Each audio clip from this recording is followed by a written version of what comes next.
for a variety of reasons, this could not be done earlier. I would like to very briefly, if it's necessary, Chairperson, Commissioners, just take you through our reasoning as to why we respectfully submit that a postponement in this matter should be granted. Is there a signed affidavit now? There's indeed a sign. It was commissioned this morning, and we thank the Commission's, my learned friend and her team for assisting us with that.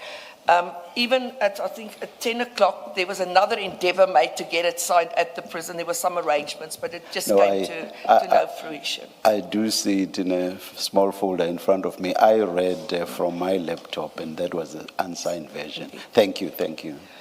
Chairperson, in short, we set out the history of what's transpired vis-a-vis Mr. Matlala, when he was arrested, how the events surrounding him has unfolded. And the most important aspect thereof is the fact that he's due to commence with a trial on Monday. We believe that he's got the constitutional right to attend this trial and be regarded as innocent until proven guilty, together with the other constitutional rights that we've dealt with in this particular affidavit. We respectfully submit that for him to deal with some of the issues, which issues play a very big part in the up-and-coming trial that starts in 4 days, would violate his constitutional right to actually challenge the evidence. We've indicated to you, for instance, that both witness C and Lieutenant General Nkomazi relied on a statement that was given to them by Mr. Matlala. Before you get to that point, let me ask a general question. Is the submission that a person required to appear before a commission, but who also happens to be facing criminal charges, can never ever testify before a commission prior to the finalization of the criminal proceedings? May it please you, my respectful submission is, if I read, I've quoted for you from Justice Jafta's decision in the Zuma matter, and it's quite... That was a minority judgment. Yes, but still, I would respectfully submit, with the greatest of respect, Chairperson, that where you have constitutional rights, that those constitutional rights, especially in the very unique situation that my client... You see, I'm raising the point that that was a minority judgment to understand on what basis you can then rely on that dictum or on that legal statement to suggest, in response to my general question, to suggest that a person who is facing criminal charges can never ever testify before a commission of inquiry. I respectfully submit that when you have a person that's either an accused or a suspect, I respectfully submit that your constitutional rights, with the greatest of respect, override the compulsion that there would be from the commission side for him to give evidence. He would literally forego a large number of his rights if he is compelled to give evidence under those circumstances. I think what we've done, if you would just permit me, please, Chairperson, I think... No, I just moved my shoulder. Yeah. I did not say anything. No. I think respectfully, what I've endeavored to show to you... You know what we always say in the legal profession, both amongst legal practitioners and people presiding, that when counsel says respectfully, they actually mean the opposite. I was told that many years ago by a good friend that presided over a trial where he said, that was the impression. But I sorry for interrupting you. I'm sorry. Yes, please. I fully understand. Yes. The point is that is the nearest that we could come to any authority on this point. And this issue to us was so important that we were going to try and see if we could actually deal with this matter, if necessary, elsewhere. Where we are right now, I respectfully submit we don't have to go there. Where is elsewhere? Is it a court application? Yes. No, only the approach would have been to actually make, if the matter were to continue, to make the necessary full-blown legal argument and submissions to you, and then depending on your findings to take it on review. I'm honest, I've indicated that to my learned friend before too. It's because we so strongly believe that your constitutional rights, where the Constitution is the most important document in this country, those rights cannot be taken away from you by a commission who's got a certain mandate and who's, to quote my learned friend, on a fact-finding exercise. And more so, I think what we've done, Chairperson, we tried to set out to you why we believe that the constitutional rights, especially in this case, overrides what, and we're not fighting with what our client is duty-bound to come and do at the Commission. What we say is, so far you've heard one side of the coin. This side of the coin that you heard, and you see, don't want to go into the details. As we said, we don't want to give away our litigation privilege in that regard. If we run our trial, we will show to you that what you've heard potentially is either not the truth or unlawfully obtained, etc. And for that reason, we will, at the end, of course, also assist the Commission in finding the truth in this, what I respectfully say is a quagmire of facts that you have to deal with. That is the one issue. Or may I, before you go to the next issue,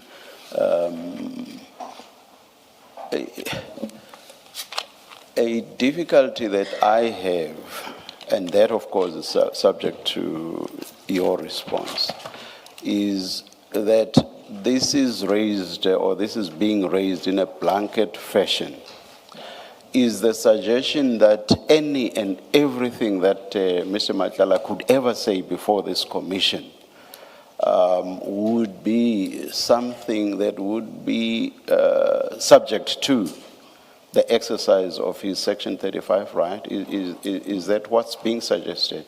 And that there is nothing whatsoever that he could ever say which would be unaffected by his Section 35 right? Is that what's being suggested? That is not what I'm saying, and I think I've made that quite clear when I discussed with my learned friend. The difficulties that we find ourselves in at this point in time, and that was also the issue that prevented us from actually dealing with any affidavit beforehand, is that our client, and I was not party to that particular agreement, I only came in later, through a different legal representative with IDAC, the gentleman that's been named here was part of that, entered into to a 105A plea agreement. The magistrate then came back and found that the sentence wasn't just, and therefore gave all the parties time to go and reconsider. The issue that, that's when I got briefed to come back in, because there were very material and important issues that were not raised in the 105A that we believe would have materially influenced potentially the outcome of such an agreement.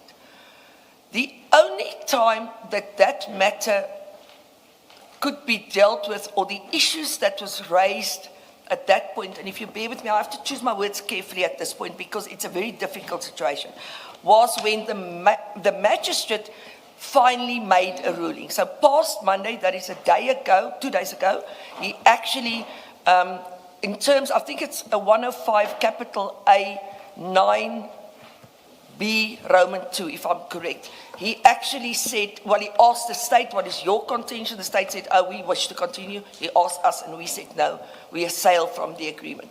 What then happens in terms of the Criminal Procedure Act is that it's as if there was never any plea negotiations happened. The issue for me is, and this is where I want to answer your question, Chairperson, is we were not involved in those negotiations. We know what transpired and under what circumstances and in those negotiations. It doesn't take somebody to be a genius, to having regard to what one's now learned, for instance, on Friday, what happened there. And my attorney and myself made the decision that we are not prepared to deal with any of these questions until such time as we are provided with the notes as to what transpired during these negotiations, as well as potentially any other documents that were drafted and signed. Because from the say-so that we've heard, it impacts on a lot of the questions we were asked to answer. And we are not prepared to just on somebody say, okay, we now exercise our Section 35 right on this and this and this. We want to come here as officers of the court, properly advising our client how that these are questions that you have to answer. You're compelled to answer them. You can't, let's say, invoke Section 35 rights. And as we sit here, Chairperson, we still can't give you an answer to that question because we still don't have that. So there is, of course, and that is the long and the short of it, there is answers that you can answer. But at this point, I can't come to you as an officer of the court in honesty and say to you, okay, this is my instructions. I need to, because of this quagmire of IDAC's involvement, be sure that what we say to you is truthful. Because there's also the penalty of perjury, and of course, there's a previous inconsistent statement that can be raised at any stage. So for that reason alone, I agree with you. There are issues, of course, you can never assail your compulsion to answer to those. But until such time as we can present to this Honourable Commission an affidavit that we satisfied contains, is based on facts and where we can invoke that right correctly, I cannot even go as far as to say we don't know this person. For instance, I could have come to you now because I know from the list, Annexure A, we could give you a list and say we don't know these people. But for the rest, it's not in your interest that we present, in your, and I mean the Commission, the Royal U, interest that we present in piecemeal fashion answers to questions. The fact of the matter is that my client has been made out to be this mastermind by everybody. And we respectfully, from our interaction, say that there's a fallacy in that. And we intend to show... Please tell me when you are done with responding to my question. Yeah. So, before you move on to another point. I've basically responded to your question. Thank you. Let me tell you how my difficulty arose. It's because the affidavit does not clearly delineate the issues either at all or as clearly as you have done now.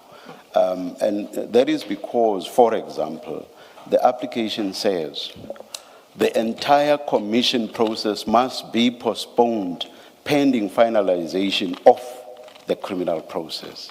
So it's on that basis that I then ask you, does that mean there are no questions whatsoever that Mr. Matlala could deal with before this commission?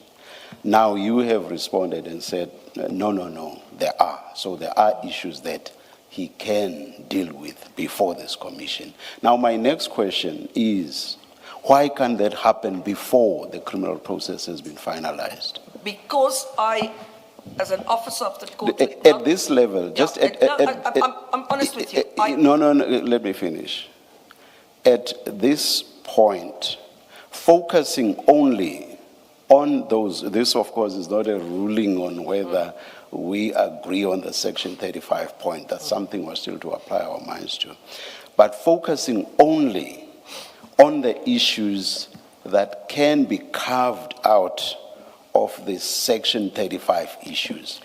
Why can't those be heard or dealt with by this commission before finalization of the criminal process? So there's three reasons. The first I've already dealt with. I said to you that there was negotiations ongoing, and I need to understand in those negotiations who, what, and where. And without that, I cannot, if it Are you talking negotiations with IDAC, relating to the plea deal? relating to the plea. That's history now. I'm asking No, you about it's- now. I'm asking you about now, It's please. not history, because it's only if I have regard to those and those are handed over that I can come and say I can answer question A and B but not C and D, because it is clear from what we have been given that is a suspect on these issues. So you cannot answer that question.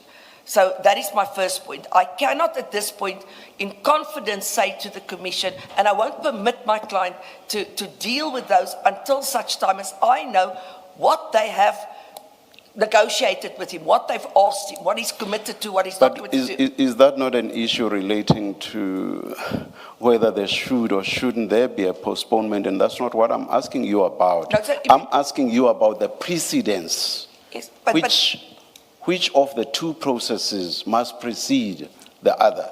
But- So I understood you to be referring to the plea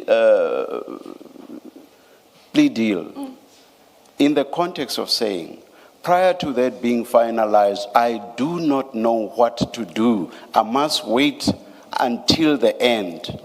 That's something else altogether. No, that's not what... It has nothing to do with whether, once the plea deal is dead and buried, must the commission process wait for the criminal process. So the earlier issue, the plea deal, is finalization or even non-finalization, has nothing to do with the question I'm putting to you. It does indeed, Commissioner. If you will permit me just to explain to All you. right. During a plea deal, there is much more than the simple wording in the plea deal that takes place. There's other negotiations that happens between the investigators, the client, and the attorney. And during those investigations, there's names that come up, there's information given, etc. And during that negotiations, a person potentially is, and I'm trying to keep it in the abstract, is told, you are a suspect on this matter. Let's say you're a suspect that you connived with General X to do A, B, and C. General X doesn't appear, for instance, in the plea deal. It's discussed there, there's questions made, there's recordings made, but General X appeared in the Regulation 10.6. Now, for me to deal with whether he's a suspect or not, in respect of anything to do with General X, I need to know what was discussed during the plea negotiations. And it's not just somebody sitting there and now we're drafting a 105A. For what purpose? You are doing that for what purpose? For purpose of invoking my right to silence on that. I can say, No, I've been then told... you don't get me altogether. Then you don't get me altogether. We have already, please listen to me. We have already made common cause that there are issues in respect of which Mr. Matlala is able to deal with before this commission. Now, you are talking about issues that, post the plea deal, may also fall under the Section 35 dispensation that you are claiming. I have said, let's put aside all of that. So what you are telling me falls, according to you, under that basket. I have said, let's put that aside. And let's address our minds to those issues about which there is no question regarding them being heard by this commission. That is what my focus is on. And it's on that basis that I say to you, I do not understand your point about the plea deal and its relevance to my question. I hope you get me now. Let me again try and explain to you, Commissioner, or Chairperson. I can only say to you, we've made common cause on the issue itself. But I can only tell you, as an officer of the court, which of those... No, I will not give you time when you seem not to understand me. I am saying, I'm not interested in the nitty-gritty of what falls under the Section 35 bucket. I'm not interested in that nitty-gritty.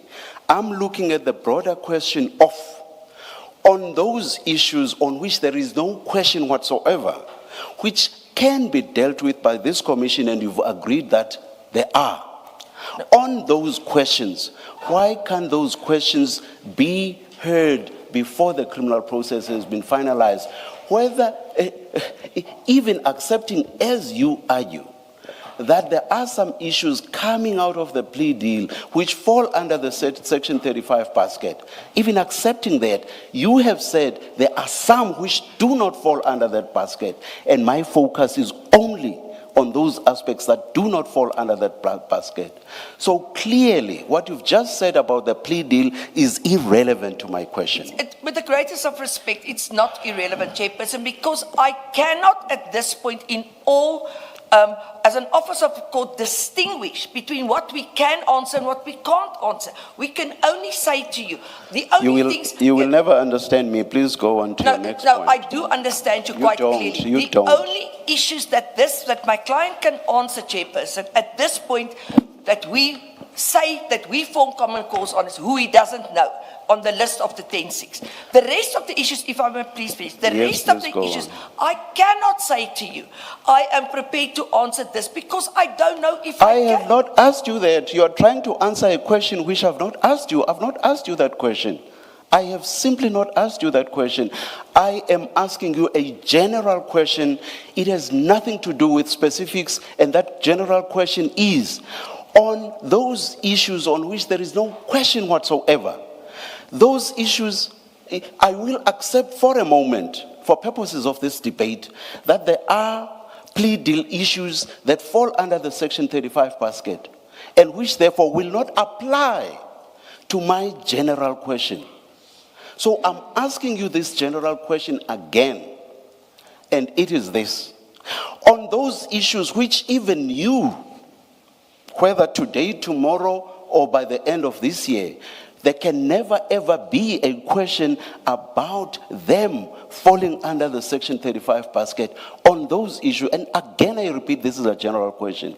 On those issues, what would the basis of us not continuing with those prior to the finalization of the criminal process? What would the basis of not doing so be? The only basis would be that the evidence will then be presented piecemeal. I've said to you, Chairperson, and I stand by it, the only things that he can say to you at this point, I don't know A, B, C, D, and E. The rest of the issues we cannot deal with. And I, with the greatest of respect, do not think it would be in your interest for him to sit here and say, I don't know this person, I don't know this person, I don't know this person. That's the only issues that we can form common cause on that he can at this point answer. We are trying to come to the Commission and answer what we can. The problem is, and I'm sorry to repeat myself, I can only do so if I know what he can answer is shown to me in black and white. I am trying to ensure that my client comes to this Commission and gives evidence to you that is to your benefit, i.e. the work of the Commission.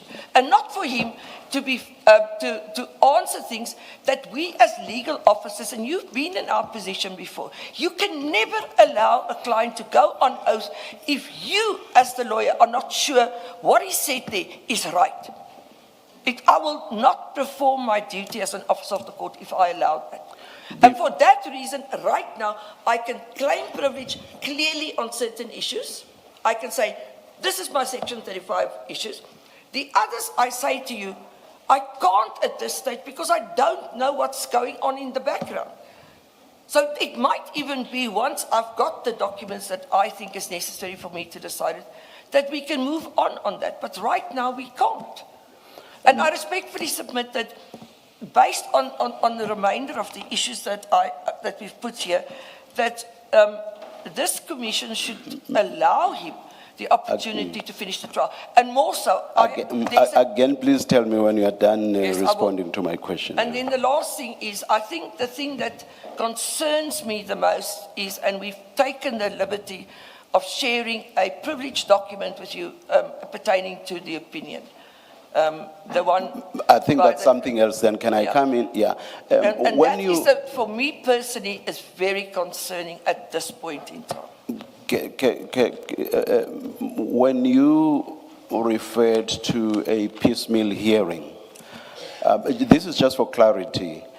Does that mean you are going back on the earlier acceptance of what I posited to you, which was, is it something that can be done for this commission to entertain proceedings that relate to issues that have nothing to do with Section 35? And I understood you to be saying yes. But now, towards the end of your submissions, you said, I don't know, I'm paraphrasing, I'm not sure of the exact words you used, but you said something like, it wouldn't be desirable to have a piecemeal hearing, something like that. Yes. Is that going back on what you said earlier, which was to agree with what I posited to you? Yes. As I said, and the reason why I say piecemeal is all that will happen at the end of the day, Chairperson, is he will sit here and say, I confirm I don't know these people. And that is literally all we can do at this point. That is the only part of the Regulation 10.6 that we are at idem with each other. I say nothing prevents him from going under oath and say, I don't know person A, B, C, D, E, and F, and sit back. The rest of the issues, again, I want to emphasize, we want to cooperate. We've put it in our paper. But give us an opportunity to ensure that what we come to the Commission with is truthful. It's based on facts. Another thing which arises from what you said in the context of the plea deal, and if I understood you correctly, you said this in the context of dealing with why a statement was not prepared. And again, if I understood you correctly, you made the point that you or your client had to wait until that plea deal process had been finalized so as to know whatever it is that related to the facts eventually. Here's a difficulty I have. Surely facts cannot change. Facts are facts. Mm-hmm.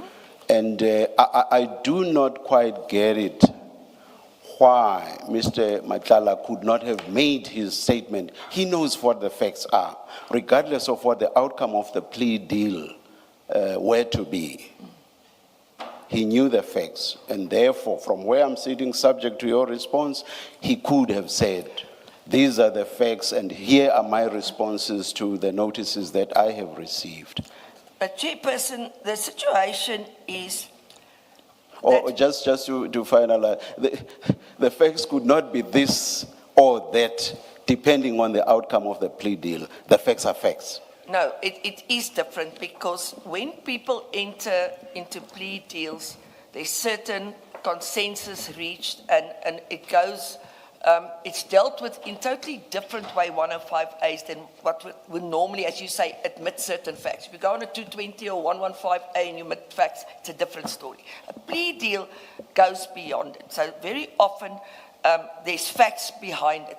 As long as that 105A stood there, and the magistrate has not ruled on it, our submission is that the issues there, he could not entertain his Section 35 rights on those. He could not come to the Commission and say, listen, I'm a suspect or an accused on this particular matter, and therefore I invoke my right to silence.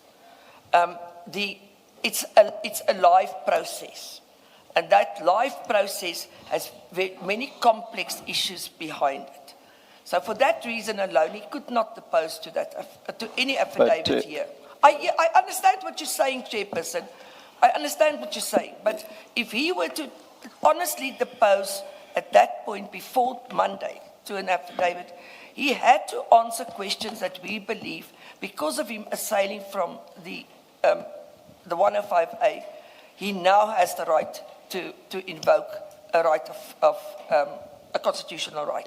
But the Commission's interest would be facts in accordance with what Mr. Matlala knows. And that has nothing to do with whatever it may be that informed what he said for purposes of concluding the plea deal. So on that basis, I do not follow your response.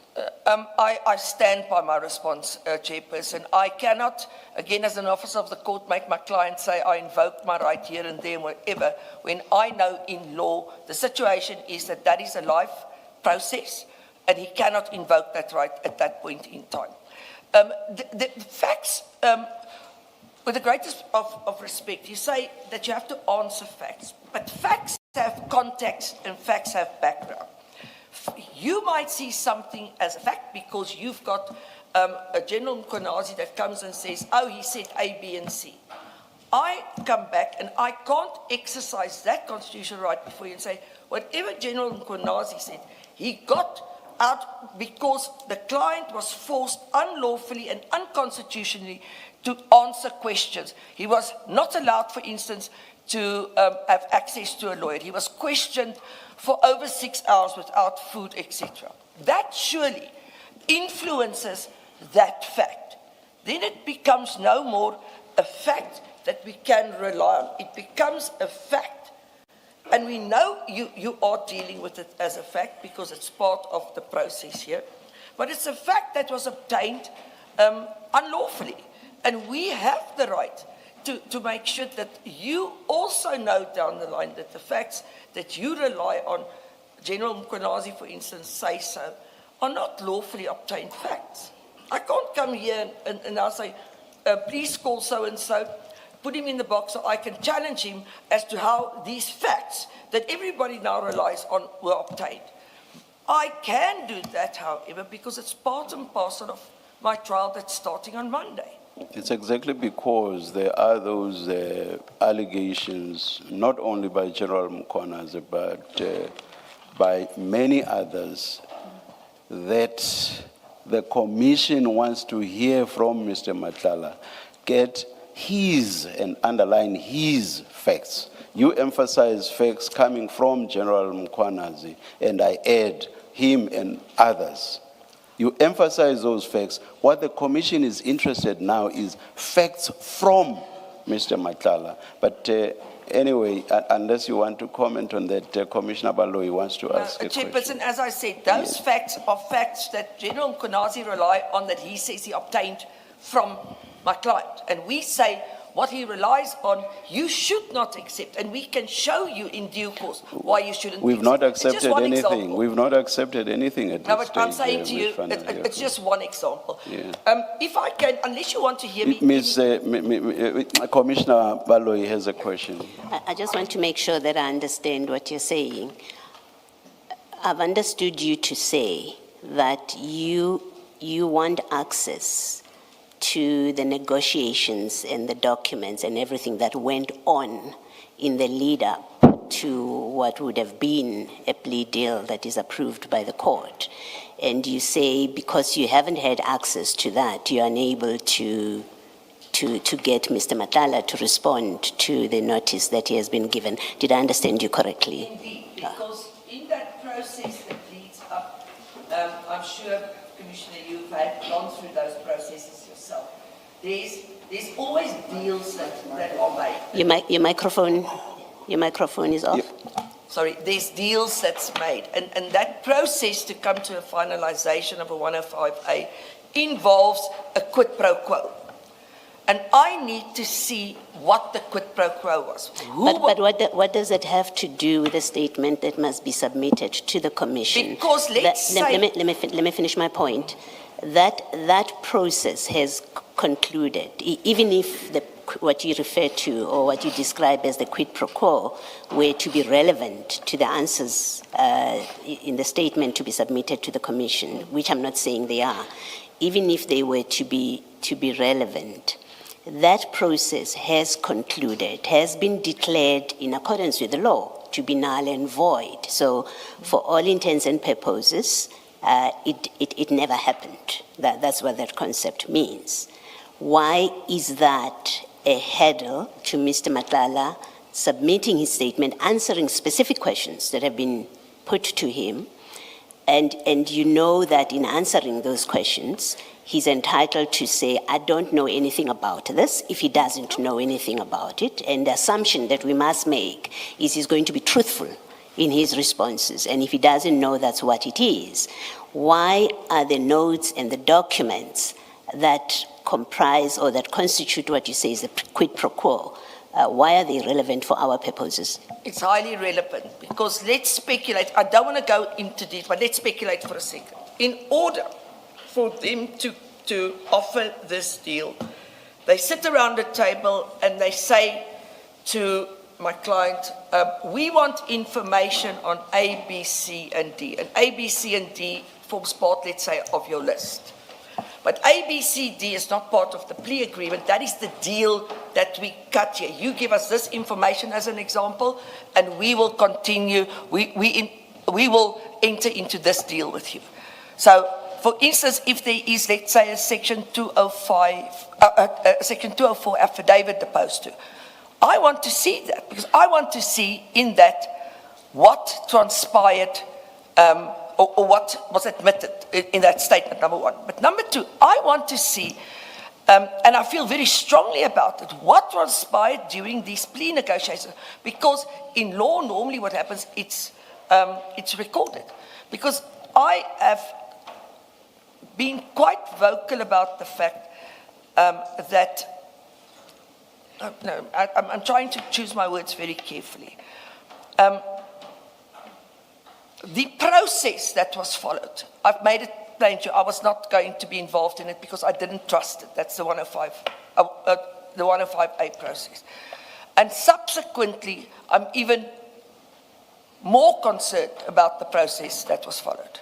I understand. And what I'm saying to you then is, in that negotiations, names could have been mentioned, admissions could have been made, evidence he could have disclosed evidence to them, and I can't deal with it if I don't see what happened. That's information that's within Mr. Matlala's knowledge. I don't understand. I don't quarrel with you wanting to know for your purposes. For your purposes, I don't take issue with that. So you don't need to persuade me that you want to know. You're concerned about how that process was conducted. That's not the issue. The issue that I'm raising with you is specific questions were asked of Mr. Matlala to speak to in his statement. And those issues are the issues that have been identified as relevant to our terms of reference and for our purposes. What I do not understand from you is what is the problem or what is the hurdle to Mr. Matlala answering those questions if you do not know what happened in the negotiations? Because where I'm sitting, that negotiating process has nothing to do with us. It's completely irrelevant for purposes of the commission and getting the answers that we require from Mr. Matlala. Of course, we know that Mr. Matlala has the privilege to claim self-incrimination. I will not answer this question because it will incriminate me. I have a trial coming up. We have experience in this commission about that. People have appeared and raised that, right? And we abide the law when it comes to those issues. What I don't understand in the long engagement with the chairperson that you've had is why it is that until you have received the notes and have an understanding of what happened in the quid pro quo, or what it is that was given in a process that, by the way, is null and void as matters stand, we could never, as a commission, you know that, we could never make any reference whatsoever to what happened in that process, even if we had insight into it. We don't have insight into it. We don't know what was discussed. We don't know what documents were shared, what information was shared. But even if we knew that, we could never reference that because that is an entirely separate process from our process, but that process is now null and void. So nothing that is said in that process comes before us by virtue of having been said in that process. If you accept that to be the correct position and the position of law, not just our conduct, but to be the correct position of law, you haven't said or explained why Mr. Matlala cannot submit his statement, answer the questions in whichever way he chooses, answer the questions asked of him until you've had insight into what happened between him and IDEC. The simple proposition being, he's been asked questions that are presumably are within his personal knowledge, and he can give you instructions about those. And where he has no personal knowledge, he can say, I know nothing, and he'll come and tell us that. I don't understand the basis on which you are resisting. In fact, you say, I can never advise my client to answer questions. Well, it's for your client to make the decision whether to answer. Clients work on counsel's advice. It's not you who's answering questions. It's him who will tell you, this is what this question means. And you will say to him, well, that incriminates you. My advice is, you don't give them that answer because it incriminates you. It's ultimately up to him to make the decision, not for counsel to say you don't answer because it incriminates. So far, you haven't said to us, Mr. Matlala refuses to answer the questions that you have given to him. You haven't said that. Your case throughout is, I need to see what was discussed with IDEC, which I say, and I say it firmly, it's completely irrelevant for purposes of your postponement and for our purposes. You keep on saying that, but in fact, what you should be saying to us is Mr. Matlala refuses to submit a statement to the commission because of ABCD. Then we deal with it on that basis. Thank you. Commissioner, there's a few issues. The one thing that I've noted in the 10.6 that you, I assume, take quite seriously, there's a specific question that says, has any person tried to influence you, intimidate you, etc.?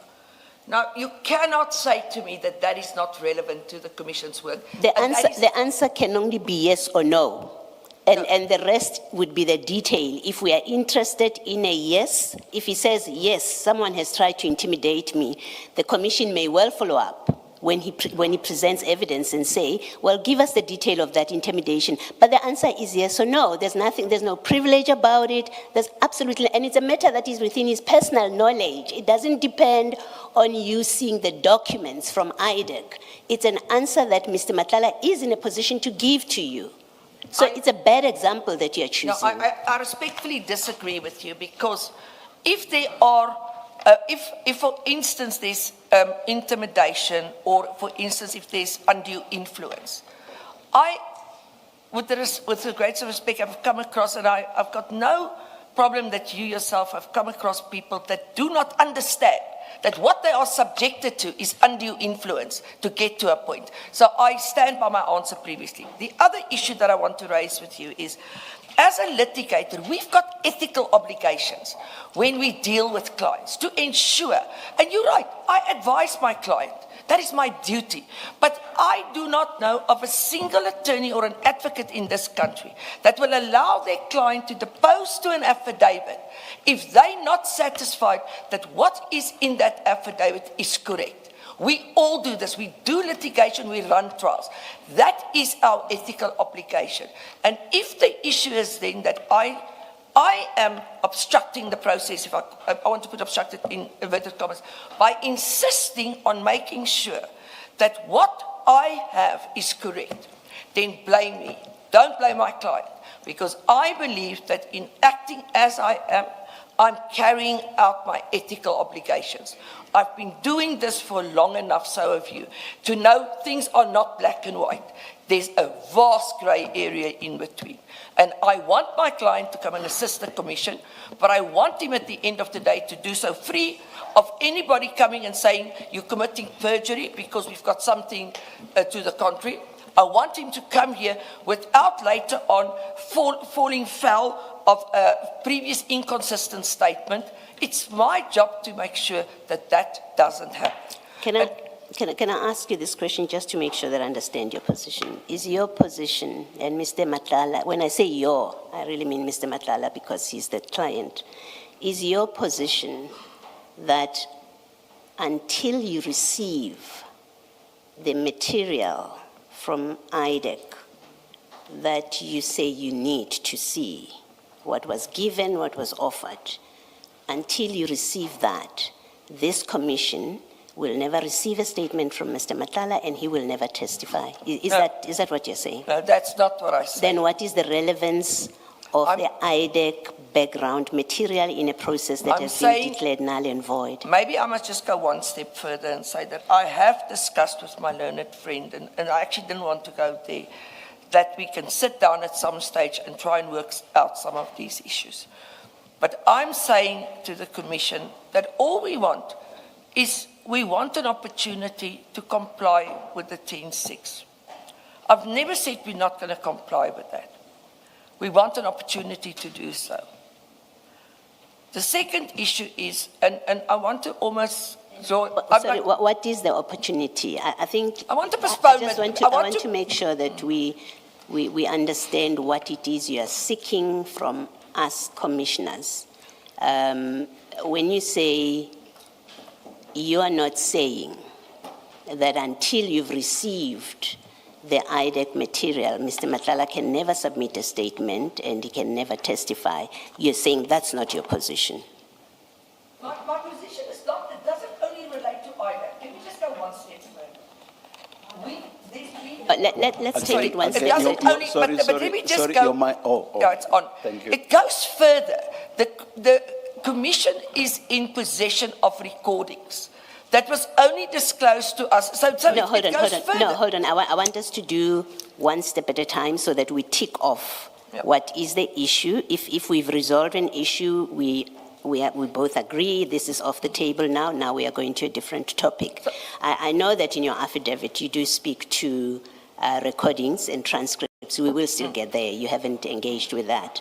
I just want to be clear because my understanding from the time when you were engaging with the chairperson, and hence my questions that I've Having asked of you, regard- my understanding of your position was, and still continues to be, that until you have received from IDEC, whenever that will be, if they will ever give you that material, until that point that you've received that material, Mr. Matlala can never depose to a statement because you would not let your client depose to an affidavit where in future he gets met with previous inconsistent statements and all of that.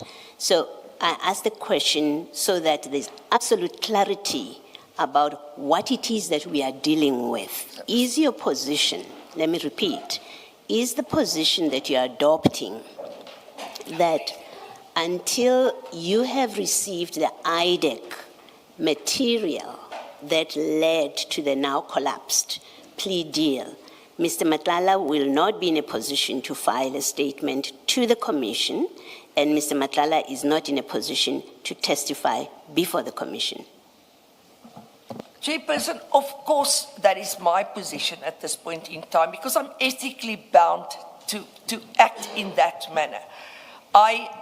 Again, I say to you, I cannot think of any other council that would act differently than I do. So, but this is not an impediment because I truly believe we can get the information relatively quickly. So I'm saying to you, please just take into account this plea deal collapsed on Monday. It's Wednesday. So we've got this very short period.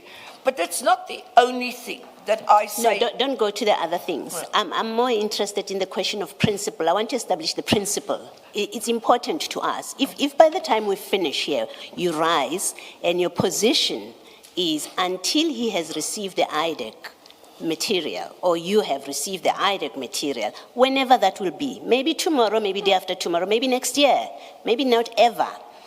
I want to establish the principle to make sure I understand the principal position.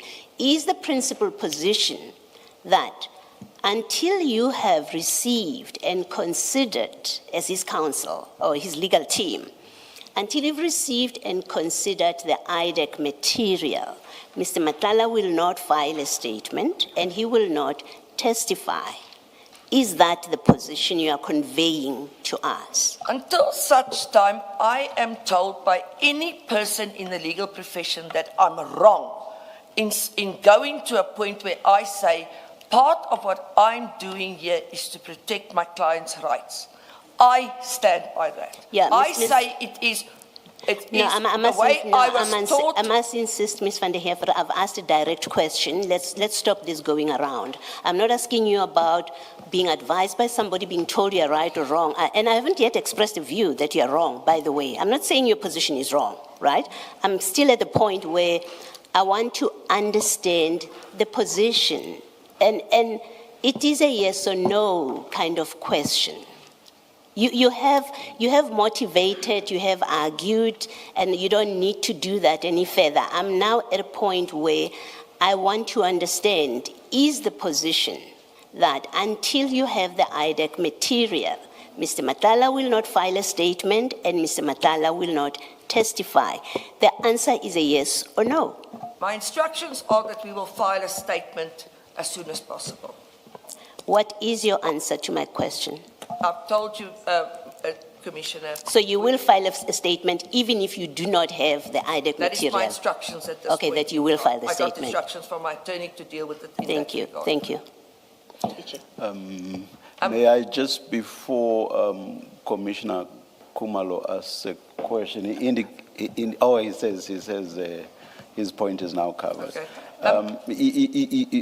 You said earlier you had a discussion about timelines or the timing. I just want to find out at this stage, before you continue with the rest of your submissions, to find out by when the statement that you say can be filed, by when will that be filed?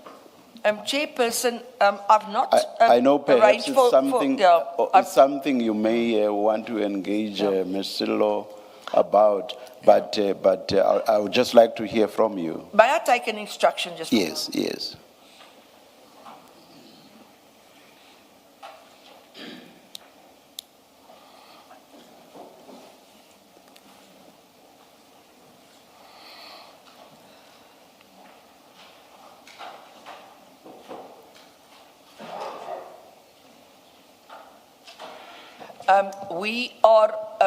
We think we can do it in 2 weeks. Of course, please take into account we're starting a trial on Monday. And that is, of course, also premised on the fact that we get the recordings that's been referred to and relied on by certain witnesses in the commission. And I've discussed another issue with my learned friend, but I'm not going to deal with this on the record. Me and her have managed so far to, between us, sort these issues out. So if it's convenient and if so permitted by the commission, my attorney says that we can probably do that in the next 2 weeks. Because, of course, maybe just for the record, we can also obtain some of the information through the erstwhile attorney. So.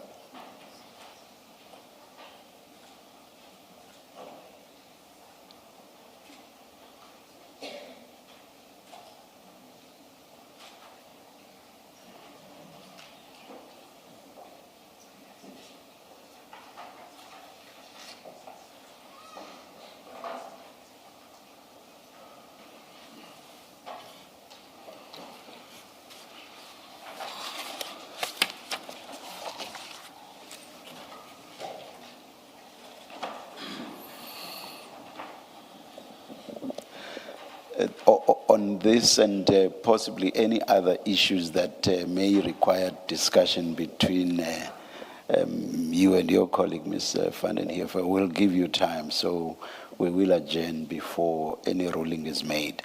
But I don't think you were done with your submissions unless you tell us that you are. If not, you may continue. I think my submissions are quite clear pertaining to the upcoming trial. I think we have the right to be presumed innocent. This commission is watched by many, many people, and I'm just afraid, as it goes, the questioning of him, and I'm not necessarily saying by yourselves, but I know my learned friend might give the perception that he's guilty, and he will go into his trial with baggage, and I'm trying to prevent that. I've set out for you, I think, quite clear the issues that we are dealing with. And then, of course, I'm asking you to pay serious consideration to what is contained in the opinion that we've urgently obtained for you, because I find it very persuading. I hope you do too. and we are endeavoring to deal with that issues the best we can. Thank you very much.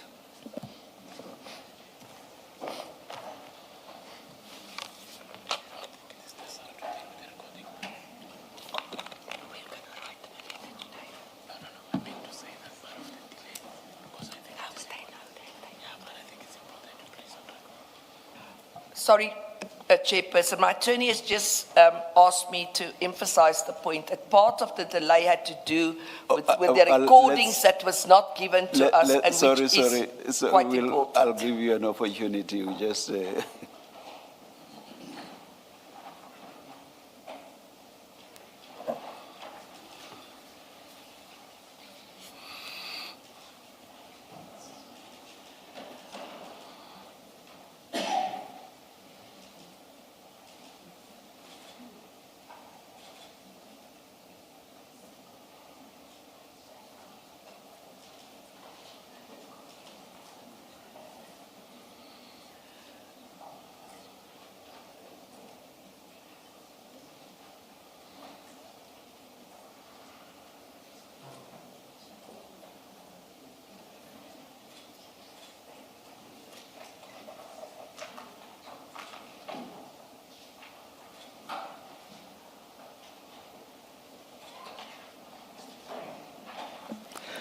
Ms. Van den Heever, we heard what you say, and what you said you wanted to emphasize, unless you want to add to that. Just been asked by the attorney to emphasize the point. Those recordings are vital. They've been referred to by witnesses. They've been, and the day we received the recording, and I thank my learned friend for her intervention in that, was the very day that the statement was due. As you can imagine, we've got limited access to the client. I personally had to phone the head of CMAX to ask, please, can the attorney go in? And he's not even finished listening to the recording. So it's also impeded quite a bit of the issues. And then lastly, maybe I should also emphasize that you please take into account, Commissioners, that whilst this process of the 105 was unfolding, we were not part of it. We couldn't get instructions on it because somebody else was dealing with it. So even if we wanted to, we were basically, and I say this respectfully, cut off from dealing with the issue for other reasons that I assume will at some stage come to light here. Thank you very much. Thank you, Ms. Van den Heever. Ms. Sillo. Thank you, Chair. Chair, I have a witness whose testimony was deferred to later in the morning, and I'm quite mindful of that witness. So that constrains me significantly as to how I respond. So I will try to be as brief as possible, and in so doing, perhaps to assist the commissioners. I would like to start with where my learned friend ended, which is an offer to file the statement in 2 weeks. That effectively takes care of the first part of the ruling, or was it the second part, but one part of the ruling of the 7th to file in 2 weeks. We have spent over an hour engaging, my learned friend engaging you on matters that don't get to that conclusion. That's where she ought to have started and would have saved significant amount of time. I say this because on reading the affidavit in support of the application for postponement, one must bear in mind that we appeared before you on the 7th of July. Everything that is in that affidavit predates our appearance. And it is at that appearance, notwithstanding the facts, as asserted in that affidavit, an undertaking was made. So if those facts were not relevant prior to the 7th, and the very facts, notwithstanding the very facts, they were able to make specific undertakings, which included filing by the 8th of July and appearing on the 15th, I truly do not understand how then they become relevant come the 15th. They revive, they suddenly become relevant. The challenge with this application is nothing in the affidavit speaks to the period between the 7th and the 15th. Nothing happened that even threatened the undertaking made to you on the 7th, Chair. So the question is, why must I entertain this entire argument if not to waste the Commission's time? Mr. Matlala's legal representatives were informed by certain facts to conclude that they're in a position to make certain undertakings on his behalf. They don't come here and say, those facts have changed. They don't come here and say, since the undertaking was made, new facts have come to light that make it impossible for us to comply. So technically, that undertaking made is not worth the paper it's written on. And this is a complete waste of the Commission's time. Can you, Now, sorry, yes. Mr. Lo. Can you please make me understand something Ms. van der Heever said on the 7th? Yes, Chair.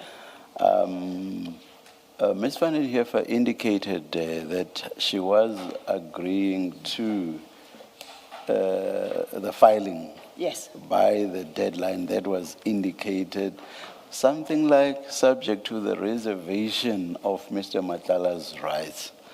Even as she said that, I wasn't sure in my mind what exactly that meant. What was your understanding? My understanding... Of course, maybe I should have subject. asked, I should have put that question to Ms. van der Heever. It's a subject, of course, to Ms. van der Heever confirming, Yeah. but I had understood that the proviso was file on the 8th, subject to Mr. Matlala's right to supplement statement filed.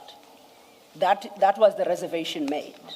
Because there could not be an undertaking to file, but at the same time not to file, an undertaking yes. not to file. And in fact, It's even wrong for me to refer to the latter as an undertaking. Yeah. And in fact, that proviso was discussed amongst ourselves because of the tight timeline they then had to file by, having missed previous deadlines. The only way to cure any potential prejudice to Mr. Matlala was to agree and place on record that he reserves the right to supplement. We thought it is a natural way to go, and he's entitled to supplement whether or not he has reserved that right in any event. But to the extent that it was necessary to articulate it in no uncertain terms, we were agreed to that. So that was the proviso, Chair, that was attached All right. to Please, the filing. please continue. Thank you. So at the end of the day, what the legal position is regarding Mr. Matlala's constitutional rights, as posited by Leonard Friend, is irrelevant for our purposes. She may very well be correct, she may very well be wrong, but it doesn't advance the issue any further. Those rights existed on the 7th when she made the undertaking, unless she suggests that they have since or very recently been earned. I listen carefully and I resist the urge to argue that this is a moving target. And each time we think we've got the target, then that target is going to move. And we are continuously chasing a rabbit we cannot catch. And Chair, I implore you and commissioners to please put an end to this. Witnesses come here and make undertakings. They give dates. We work on a very tight time schedule. Either witnesses respect the rulings given by the Commission and adhere to those rulings and file, or either appear on the dates that have been either directed by the commissioners or on which they have made undertakings. Because otherwise, it makes the work of the Commission impossible. We now have to change things about. We now have to find another slot for Mr. Matlala. We now have to plan for him when to give an affidavit, a statement, and to find a slot. And all this time, it's in circumstances where this commission has got a limited time span left to it. I am concerned about the approach being adopted by Mr. Matlala's representatives, and I don't think it is particularly appreciative of the challenges that the commission faces. as to whether or not the commissioners and the chair will permit the rulings handed down to be wantonly disregarded as for the commissioners to decide. But I wouldn't be surprised if the commission holds a dim view of that. So, the difficulty we have, or I have personally, listening, is, and I do accept that I possibly misunderstand Ms. van der Heever. The plea agreement with IDEC, the aborted or stillborn plea agreement with IDEC, at the risk of stating the obvious, that has got absolutely nothing to do with this commission. What this commission is interested in is its terms of reference. It's interested in the issues that were raised in the Rule 3 notice that was served on Mr. Matlala, as well as the subsequent Regulation 10.6 notice. That's all where this commission is interested in. I'll rephrase that. That is all the evidence leaders have indicated they are interested in. The commissioners may expand those issues. What position Mr. Matlala assumes in response thereto is his choice. We desperately do not want to be a part of a discussion on how does he respond to a particular question.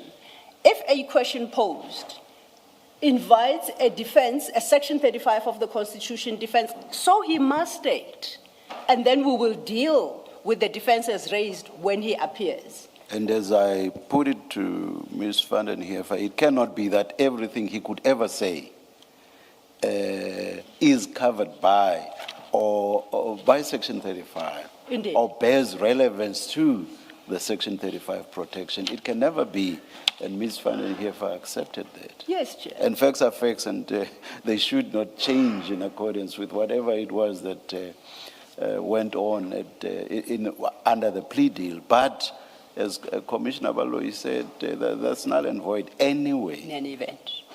And once again, it depends on whether I understood her correctly. It gets worse, because now it sounds like the commission shall be hamstrung by any plea deal that Mr. Matlala may choose in any criminal trial, whether ongoing or in the future, to conclude.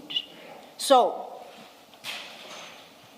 effectively, if Mr. Matlala were to tomorrow face 5 charges in five different criminal trials, and he considers whether or not to conclude a plea deal in any one of them, then this commission is hamstrung, unless I completely misunderstood Ms. van der Heever. My understanding would be, I don't believe she would suggest that.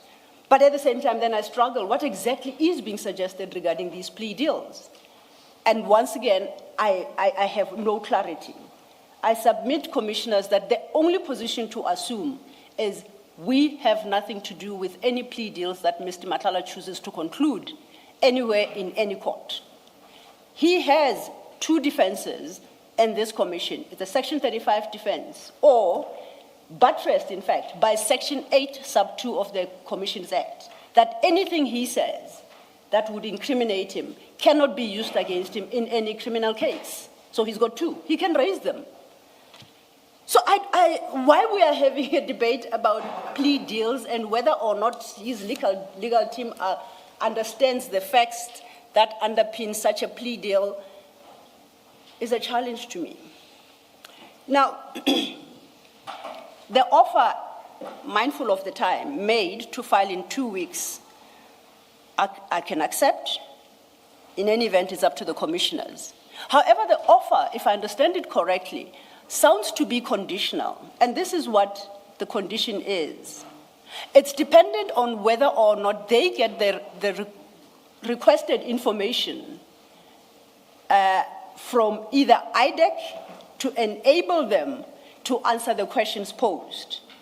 If I misunderstood, because I think Commissioner Baloyi indicates there's shaking her head as if I misunderstood her. I think the ultimate position was they will file a statement. If it is wholly unconditional by a specified date, then I'm happy. Because my concern was that If they do not get the required information from IDEC, or IDEC just outright refuses, then they would be entitled in law to approach a court to compel IDEC to provide such information if they have a basis in law to do so.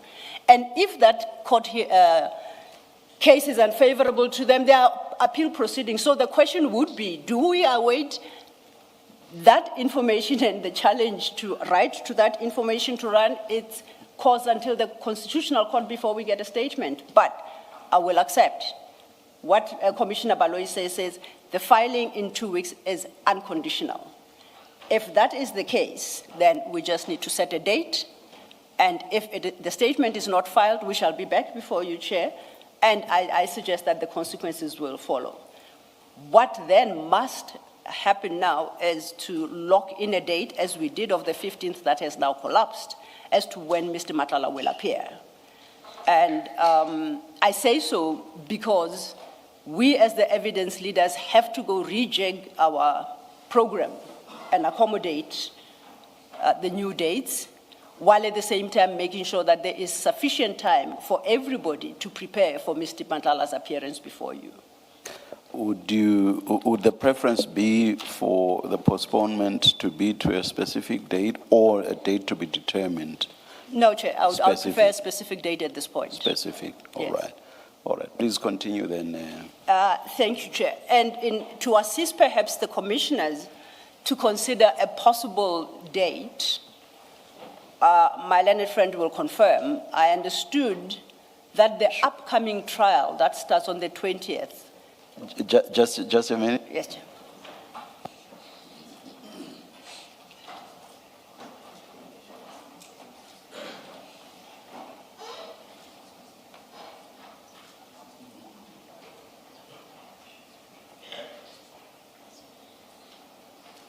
I think on your last point about the date, I think it would be better for you and Ms. Vanenhoefer to engage, and then, which of course would necessitate a stand down.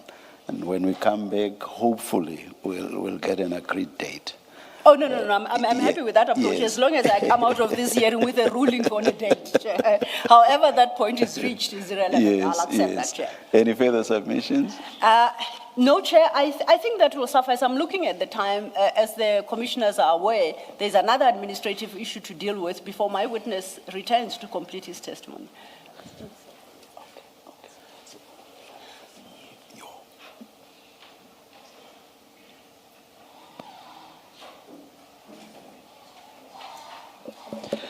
Any reply, Ms. Vanenhoefer? I'm going to be very brief, Chairperson. Yes. I'm not going to go back to the issues of the plea deal. I've got experience in that regard, and I know it's important. And at some point in time, I will demonstrate to you what the importance of that is. Yes. The second thing, my learned friend says that subsequent to the date of the 7th, nothing happened. The affidavit sets out quite clearly what happened subsequent to the 7th. The 13th, we were back in court. There's also the issue on the 8th, the recordings were disclosed and what happened there. So my learned friend is not correct when she says there's nothing. It's been set out chapter and verse what transpired from that date on. And the thing that's quite important, Chairperson, is I don't believe this commission, and I've said it before, as you recall, we're not here to ambush witnesses. And it's for that reason that I'm entitled to ask, if you're in possession of certain material that you wish to use against my client, I'm entitled to ask for it. Because that way, we level the playing field. So it's also, that also needs to be taken into account. Lastly, you were quite right. I did reserve my right twice. Or just before you move to a different point, wasn't everything that Mr. Matlala required given before the 7th of July? We said that there must be certain recordings. We then given 13 voice files. We then said it's clear somebody went and extracted, like cherry picked and given us 7 voice files. We now want the complete recordings from which these were extracted. We were then given on the 8th, I think, recordings, 2 recordings. There's in fact a 3rd recording that was not given to us. Then we were handed over, I discussed it with my learned friend, and she made some inquiries. We were given a transcript, an unofficial transcript of the one. So, and these are long. The one is 6 hours and the others together is longer than that. So, and the client must sit and listen to it because he needs to ensure himself. So that process wasn't even concluded. And then lastly, as I said, it's just an issue of, I did reserve my right because I foresaw what was going to happen at that point in time. It was not a condition I will file and then amplify. I just couldn't because at that point I still hadn't had any access to the client to discuss any of the issues relating to, as I said, let's call it the Medicare 24 matter. One more thing, Chairperson, I'm going to ask you and the Commissioners to consider the following. I'm going to ask that we be assisted and that an order is made that we get access to the client over weekends with electronic devices, in other words, with the computers, to assist us in dealing with all of these things. It's very difficult if we can't do that. It's the times that you can see the client is limited. There's only a limited number of legal practitioners at any given time that can see the person. And if you were to see him in the normal way, there's a thick glass and you can't listen to recordings. So we would like, if there's any way that you see open, that we be allowed for this weekend and the next weekend to get access. After that, we won't need it because the last weekend would be just before the filing. Because we're also starting on Monday, he gets transported, very limited time in court because we're running the trial. So what we can do is we can get drafts exchanged that he can look at that, but to finalize it, we'll also need to have access to him next weekend at the prison. How is it done for purposes of the criminal trial that's commencing? Is it next week? We've had consultations long before. It's actually a much simpler matter than anybody has made it out to be. And that's why for that it was easy. We've given the client the dockets that was disclosed, and when we had opportunities, we've discussed with them our defense, our plea. So that was, and we had two person-to-person meetings that was allowed by the head of the unit. So we could actually go in with computers and have those. But for some reason, I think because of what has been transpired,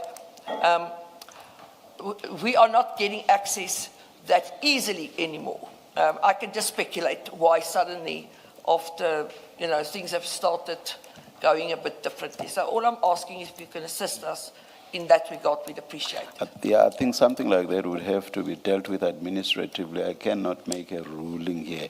But anyway, it's not that I understood you to be asking for a ruling. Because, for example, I do not know what prescripts correctional services may put up and say, we can't comply. No, so all I'm basically asking but that should never be understood to say,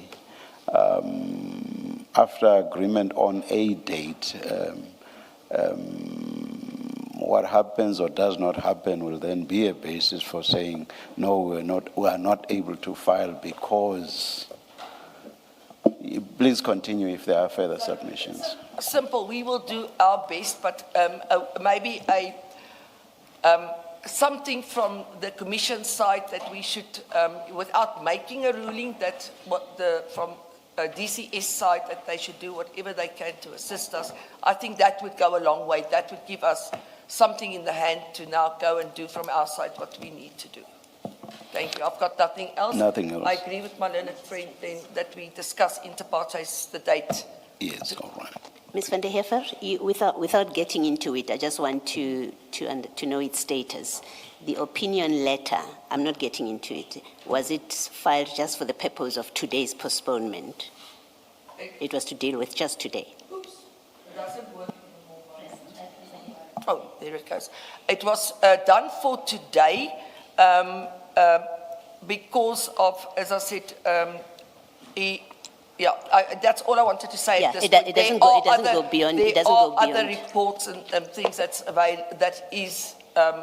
been drafted. We have been communicating with the head of prison with regard to the issues, but I don't want to go into that further at this point in time. It was just for today's postponement. It was for that's today, all I wanted and the relevant part of it you'll find about the issue of. Yeah, I mean, you've read it. Leave it there. That's fine. Thank you, Mansard. Chair, if I may, for the record, to correct for the record and posterity, Ms. van der Heever speaks of being provided with random extractions from recordings. That's wholly incorrect. The recordings that were provided were recordings that were played in this commission during the testimonies of witnesses. As we do when we provide our Rule 3s, we provide the evidence that implicates the particular witness who served with a Rule 3.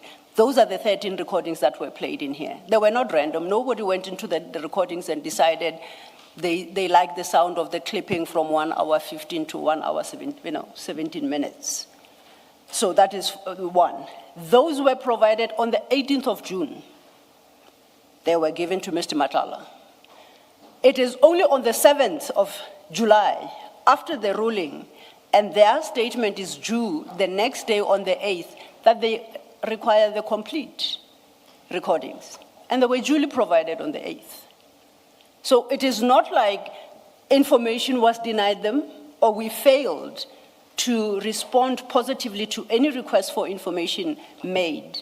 Each time it is made, it is given. The inescapable conclusion is nobody listened to those 13 clippings when they were provided, and therefore, because if they did, they would have made the determination at that time already that they require full clippings in order to prepare a statement. Thank you, Chair. Maybe that, just on that issue, Chairperson, what we immediately on receiving those recordings send it off to an official transcriber. It was in vernacular. It then had to be typed up and then transcribed. And then upon seeing the client with the computer, it's only then that we realized that these were extracts from various other recordings. And it was only at that point that we could approach the commission, the evidence leader, my learned friend, and say we want the full recordings, because we were then informed that it's extracts from other recordings. We will, thank you to both of you. We will, let me just look at the time.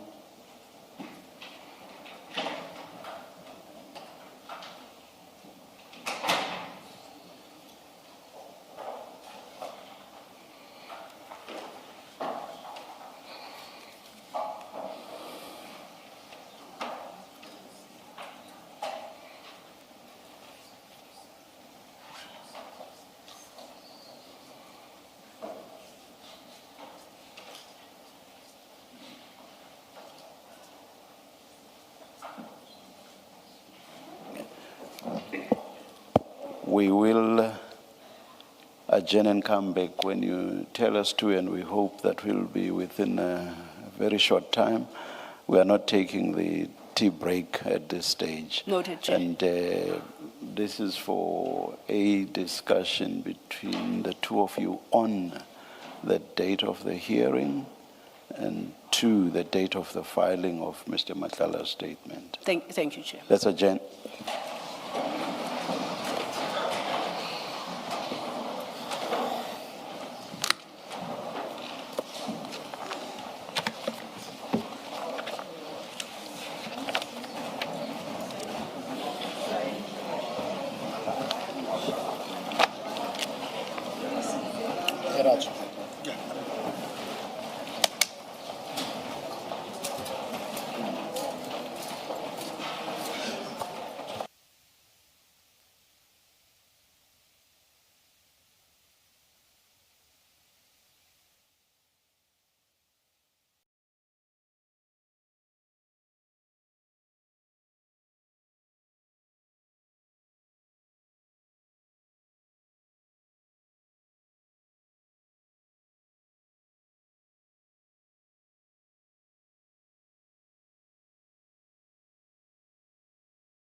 All right, we are ready to resume. Please make sure that your devices are quiet. Put them on silent. Thank you.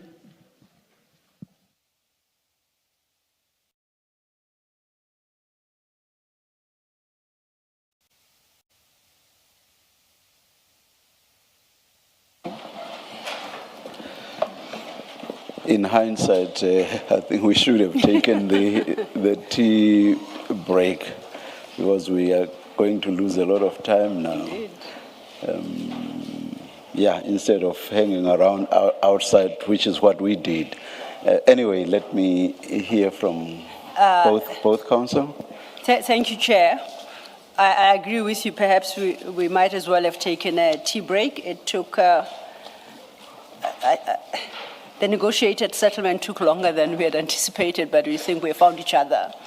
So this is the agreement we have reached going forward, and we would request a ruling be made in that regard, that Mr. Matlala's statement shall be filed on or before the 29th of July 2026, and that his testimony is stood down to starting the 1st of September 2026.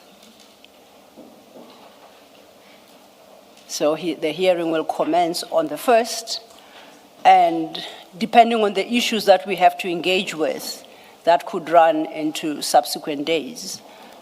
We would request that we do not commit to specific dates thereafter, but there's an appreciation that we are not fixing one day of the 1st. It's from the 1st. Thank you. Thank you, Chair.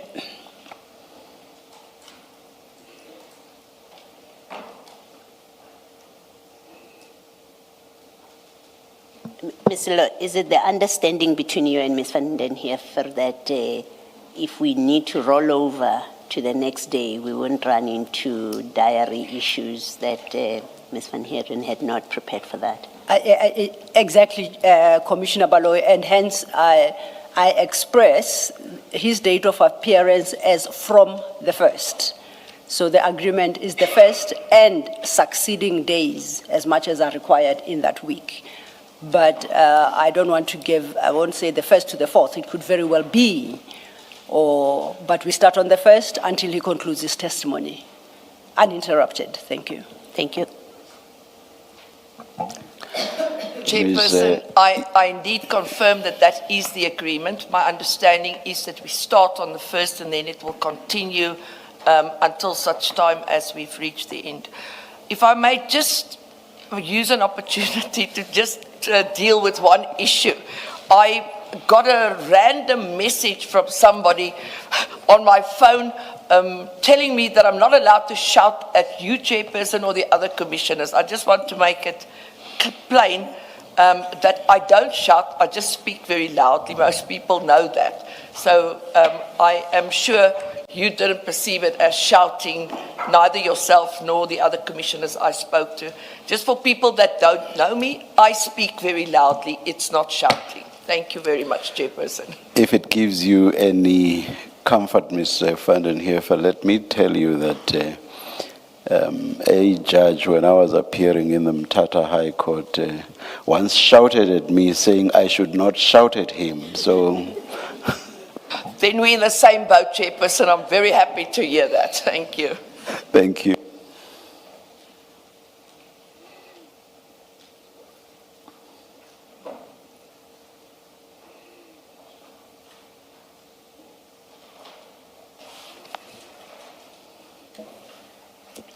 Oh, one other thing, at least based on the agreement that has just been conveyed to me, I assume that you will not be insisting on reasons for the fact that we are saying the hearing will be continuing. I do not need Thank any you. reasons. May it please you. Thank you. Thank you, thank you. I thought I should just take care of that because there was the muted reference to the possibility of a High Court application. So one might say no reasons were ever given for an application that we made. Like they say, I don't roll that way, Chairperson. Thank you. I make the following ruling. Mr. Matlala must file his statement not later than 29 July 2026. And that's one. Two, the hearing of his testimony is postponed to 1 September 2026 to continue until the hearing has been finalized. Thank you very much, Chairperson. Thank you. Thank you, Chair. Thank you. Mr. Matlala, Ms. van den Heever, you are excused. And because we are continuing with you, Ms. Sillo, you are not excused. Chair, Is it? it's not with Oh, me for for the later. next admin issue, yes. So only thereafter I come Still back. you are with us later in the day, of course. Yes, But thank thank you.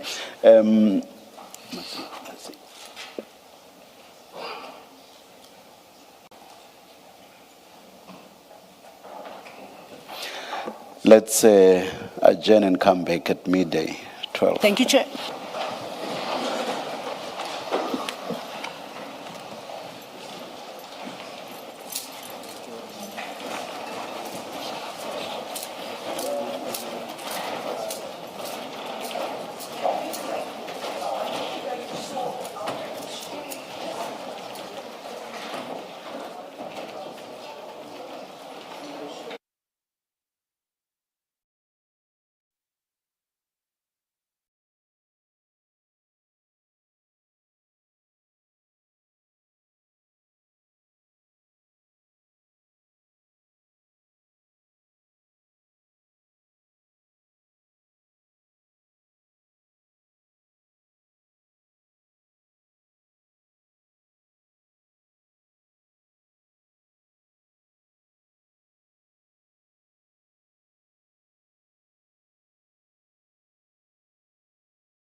Good morning, Mr. Shaskalson. Good morning, Mr. Premhead. Morning, Chair. Morning, Chair. Morning, Commissioners.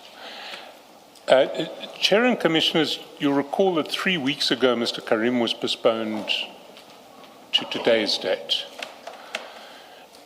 He's not here today, and we received a doctor's note yesterday that refers to his admission to hospital on the 17th of June, which is more than a month ago. When we received that doctor's note yesterday, it seemed to explain Mr. Karim's apparent inability to appear today, but it didn't explain his inability to answer, at least in part, the Regulation 10.6 notices that had been served on him and that I addressed in the Commission 3 weeks ago. You'll recall, Commissioners, that we're still waiting for Mr. Karim to tell us, for example, who the auditors of his companies are. There's nothing in his doctor's note that suggests that his health conditions are of such an order that he's been unable to do that for 2 months. Similarly, we're still waiting for Mr. Karim to furnish audited or even unaudited financial statements for 3 of his companies, Ziggy, Tasmika, and Tamiz. There's nothing in the doctor's note that suggests he'd have been unable to issue a simple instruction to the officers of his companies to do this. And I want to emphasize here, we're talking about a group of companies, including Ziggy, Tasmika, and Tamiz, that have been paid hundreds of millions of rands from the Northwest Provincial Government and Northwest municipalities in the region of which he's the ANC Treasurer. Companies in this group continue to perform services for those organs of state and continue to be paid millions of rands by those organs of state. We're talking about multi-million rand businesses, not, family-run sort of small businesses that have to shut down if their owner is unwell. So if Mr. Karim took the trouble to ask someone, he ought to have been able to arrange that we receive the financials we've been asking for months now. That's where things stood yesterday. Mr. Karim seemed to have an excuse for not appearing, but he did not seem to have any excuse for failing to answer any of the questions in the Regulation 10.6 notice we sent him 2 months ago, and for not providing any of the documents we sought in that notice, almost all of which he had undertaken to provide when he testified when he was healthy back in, I think it was April. That was yesterday. And then after we received the doctor's note under cover of a letter from his attorneys yesterday, late in the afternoon yesterday, we received 2 different whistleblower reports, both confirming that Mr. Karim and an entourage had been seen yesterday going out for lunch at a shopping centre in the Western Cape. The 2 reports corroborated the same details. They seem to be independent of one another. And they've now been confirmed by eyewitnesses at that shopping centre, who we have independently contacted. So we now have it from multiple different sources that someone who seemed very much to be Mr. Karim arrived at the shopping centre with an entourage, went into Woolworths before going off to have a late lunch at a restaurant in the shopping centre. We've subpoenaed CCTV footage from the shopping centre, and we expect to have it received, and we expect to have it thoroughly analysed by midday tomorrow.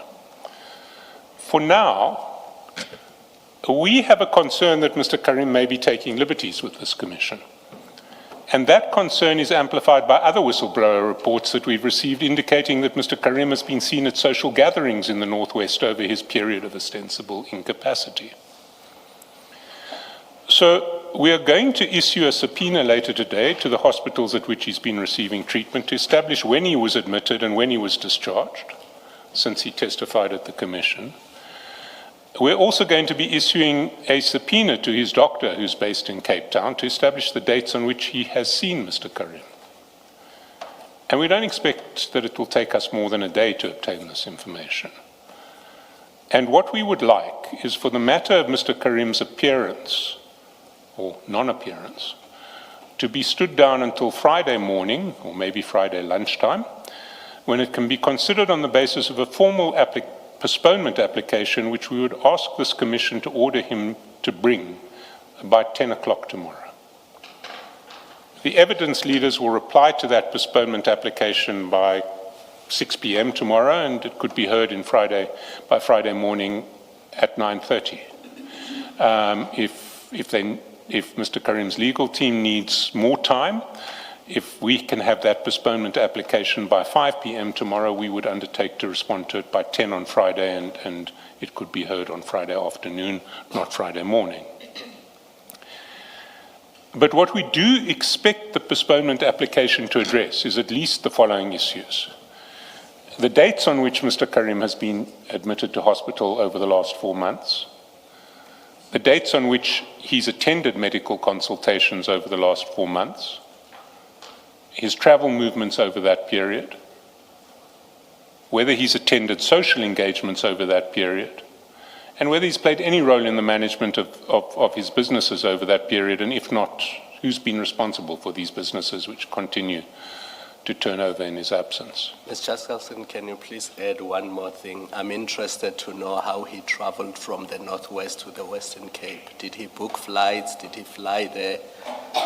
Because if he can give instructions to people to book flights to him, surely he can give instructions to people to give you the names of accountants. Thank you. So that is our request, Commissioners, that the matter stand down to be decided on the basis of a formal postponement application on Friday. Thank you, Mr. Shoskelson. Yes, Mr. Premier. Good afternoon, Chair. Good afternoon, Commissioners. 5 brief points in reply, if I may.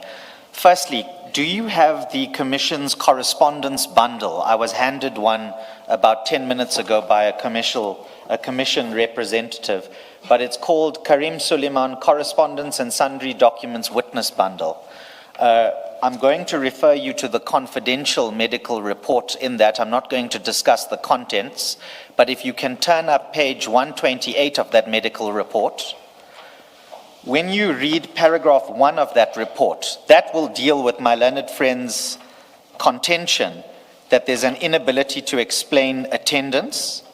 And when you read paragraph 2 of that same report, particularly lines 2, 3, and 4 of the second unnumbered paragraph, that is a direct response by a medical practitioner as to why, potentially, there's an inability to give answers.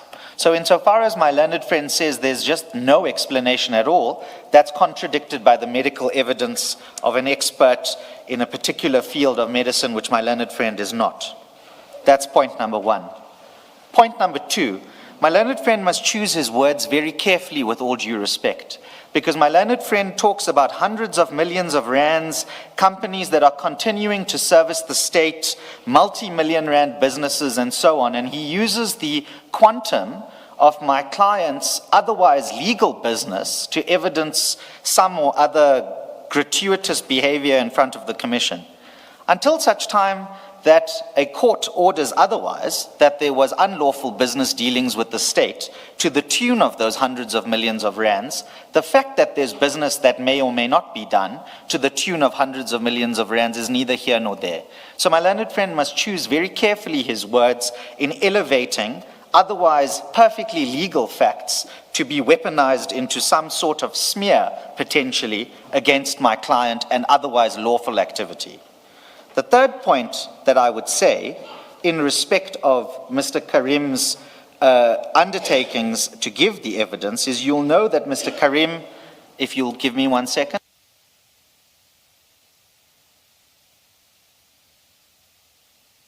I'm indebted to Ms. Matlangwane. On the 13th of April, suffered the medical incident, and at least on our version, he has been in medical treatment since then. And so his ability, notwithstanding undertakings whilst given in the box, must be construed having regard in particular to that second paragraph that I referred you to on page 128 of the bundle. Can I say, in number 4, in respect of these whistleblower reports and the alleged corroboration or not corroboration that has occurred or not occurred,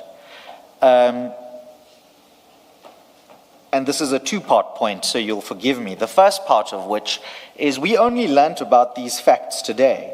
I know my learned friend says he also only learnt about these facts today, but apparently these social gatherings were known about before.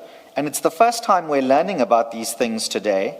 And I must place this on record, in as much as I don't for 1 minute question my learned friend's ability to rely on those allegations to raise a question about Mr. Karim's position in front of you.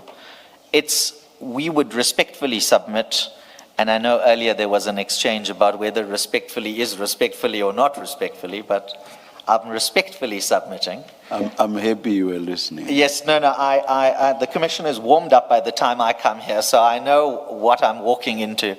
The point that I would make is that it's unfortunate we're learning about these in an open proceeding of this kind, and that these demands about what this formal postponement application needs to entail in an open session of this, rather than to have had an opportunity, even after either a stand down or a postponement was asked for today, given that the client is not here because he's presently in the hospital. So it's unfortunate we've learnt about it in this way, but my learned friend and I throughout the morning have been talking intensely about what he can give me and what he can't give me, and whether he's going to give me the CCTV footage he's already got in his possession or he doesn't. Well, I don't think we're in agreement on that, but my learned friend very kindly my learned friend has very kindly given me the license vehicle registration of the vehicles that were apparently transporting my client or not transporting my client yesterday, and we'll deal with that in due course. All I'm saying is that the manner in which we've learnt about this is regrettable, and the reason it's regrettable, and this is the second point of my fourth point overall. How do you suggest you should have learnt about it?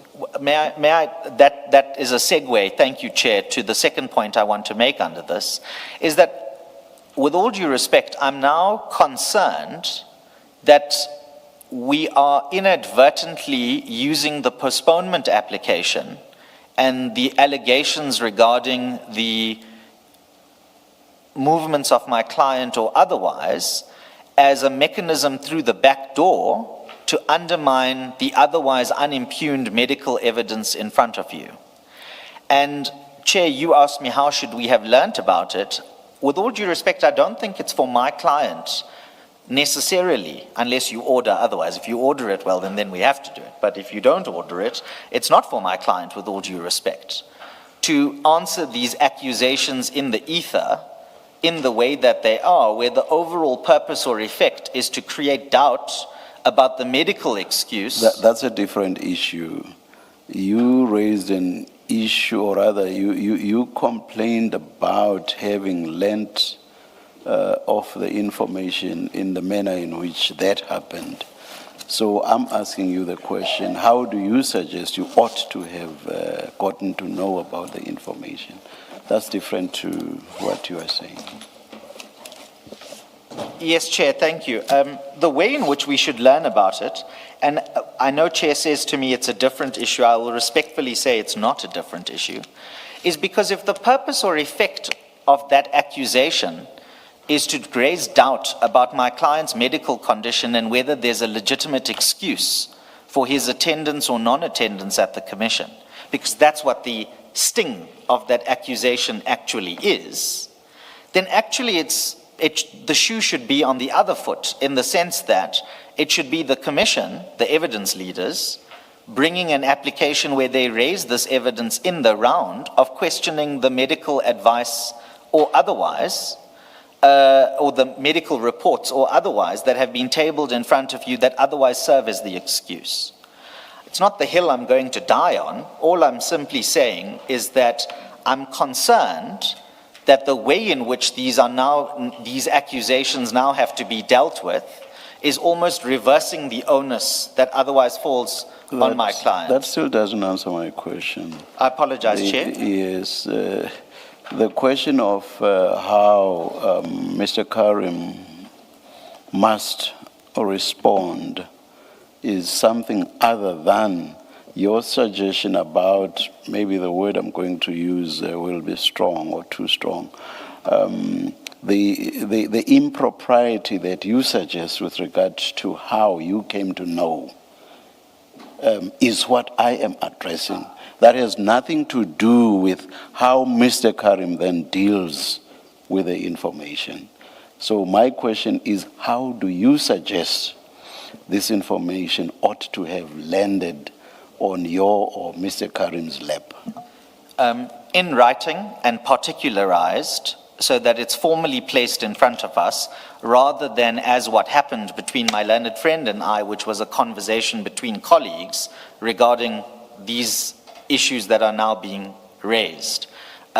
So that's when I talk, and Chair, with all due respect, impropriety is a far higher word That's exactly Yes. why I Yes. said maybe it's too strong a Yes, word. Yeah. because I'm not, But, I'm not accusing my learned friend or anybody of impropriety. I'm just raising my concern about the manner, and then that's the direct answer. Maybe instead of impropriety, I should have said concern, Yes. which is the word you've just Yes, used now. yes. So Chair, I think we're ad idem then that it's concern, not impropriety, and formally in writing, because these are very serious accusations, and I understand that my learned friend is under his collegial obligation to give me notice that he was going to raise it today at the hearing, but he could have perhaps, we could have reached some or other arrangement about being informed about this formally and then given an opportunity to respond.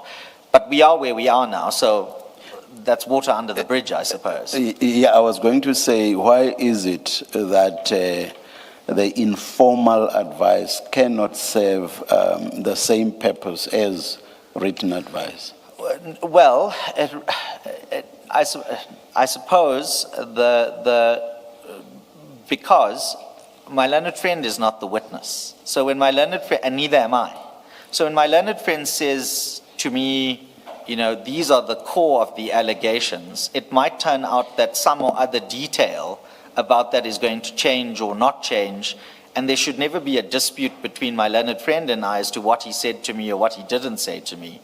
I mean, if my complaint is at this point only boiling down to housekeeping about the form of communicating the information, I accept that that might not be an issue which needs to detain the Commission. The issue, as I understand it, is not so much about the interaction between the two of you. It's about Mr. Karim addressing what we are told has since been discovered. Yes. So the focus is less about the interaction between the two of you. Exactly. And the point being, if indeed it is true that Mr. Karim was at some food outlet out of town, I think reference was made to his vehicle or vehicles, I'm not sure now whether one or two or more.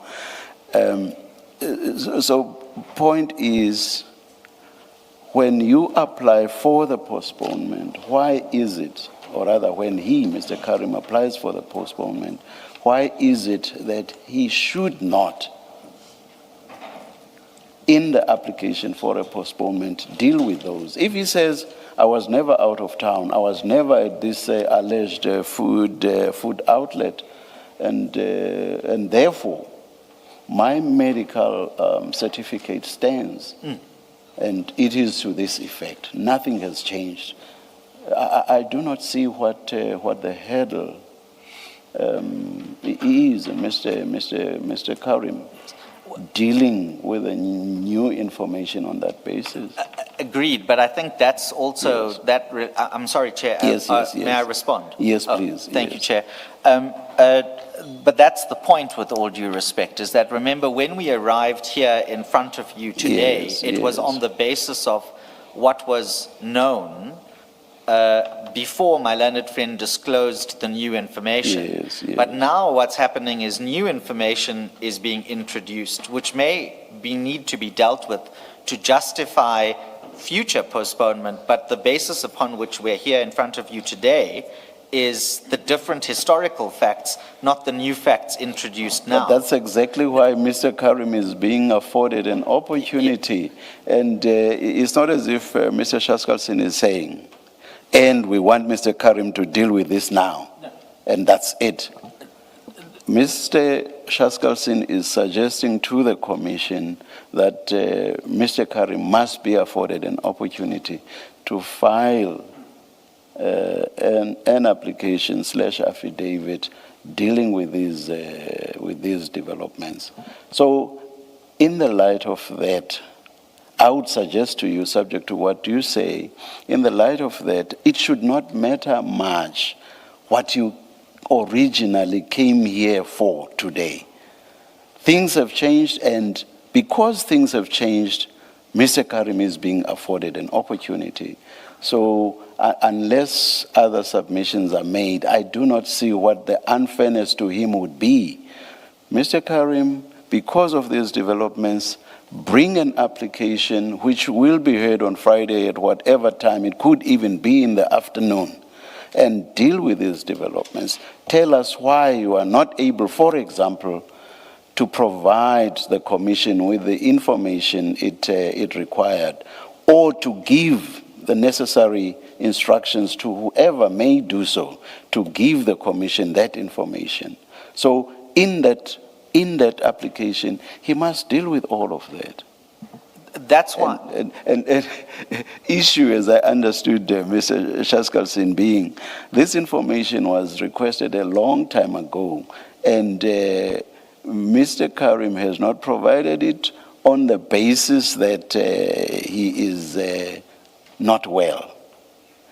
Now, these developments referred to by Mr. Shaskalson, at face value, suggest that Mr. Karim is going on about his life.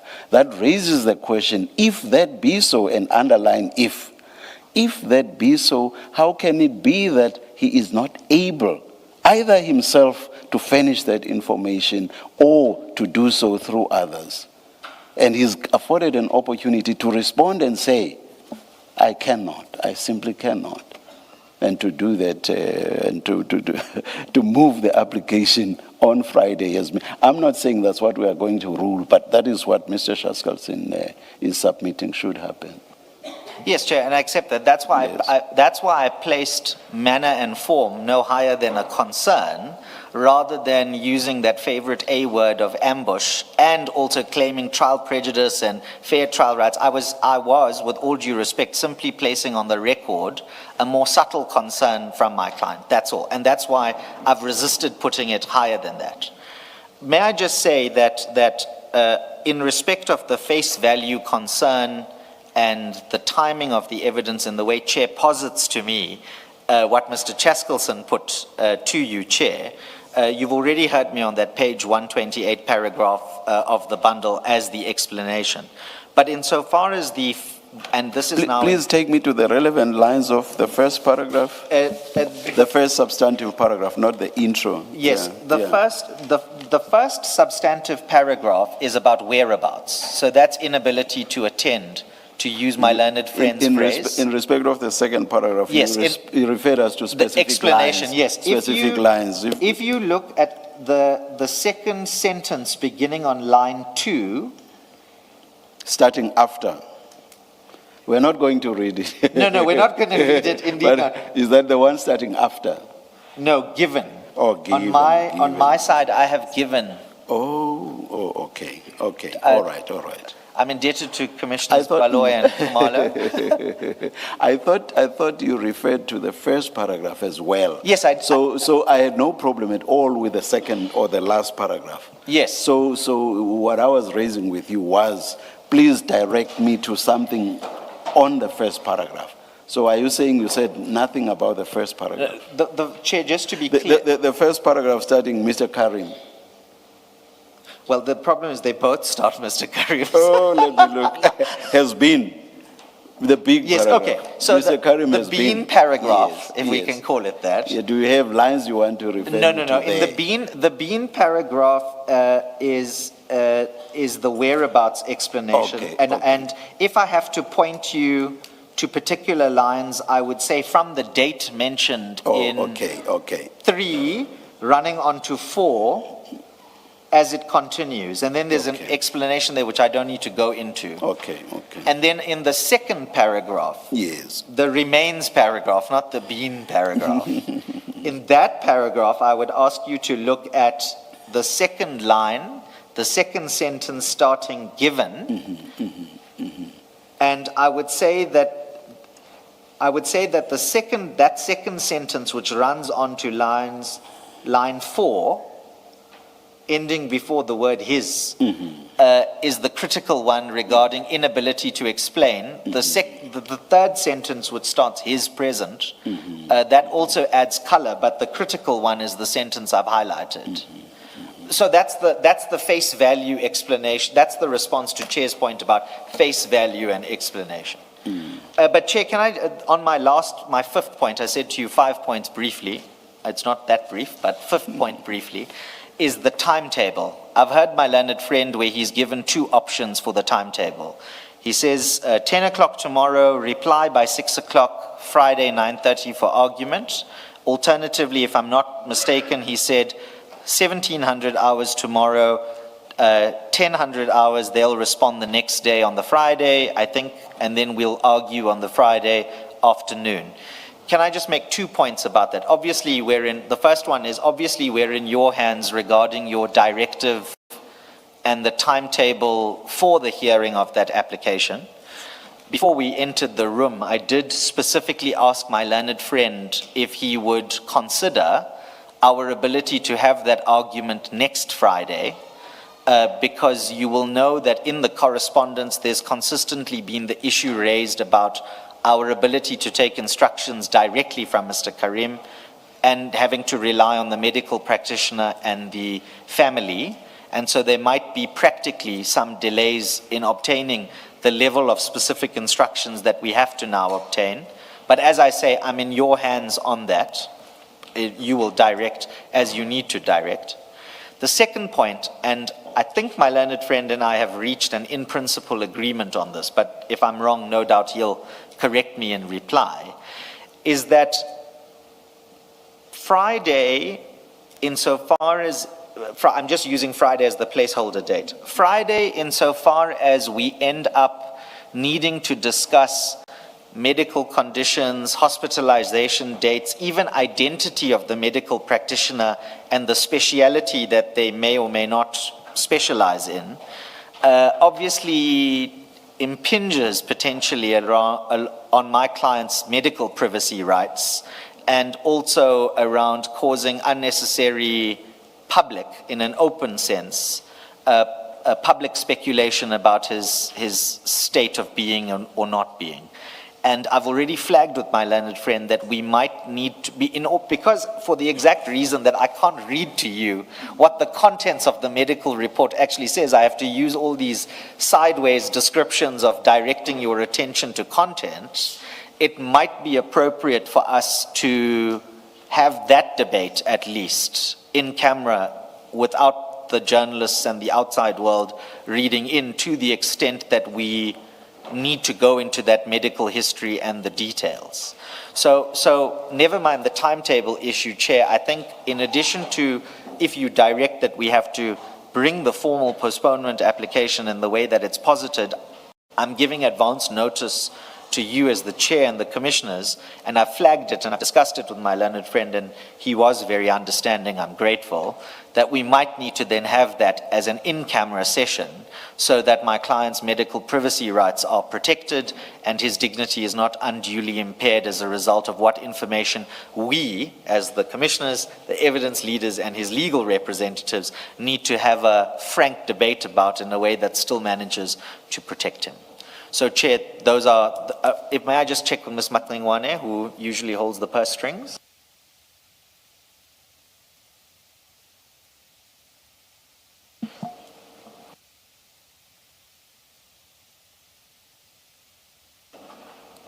Yes. Ms. Matlala says I've done my job, so it's fine. Thank you, Chair. Thank you.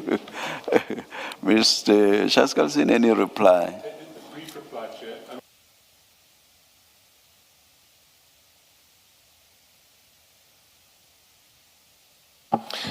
Firstly, in relation to the businesses, why I mention the businesses is not to say that these are unlawful earnings or that these earnings are, proceeds of crime or anything like that.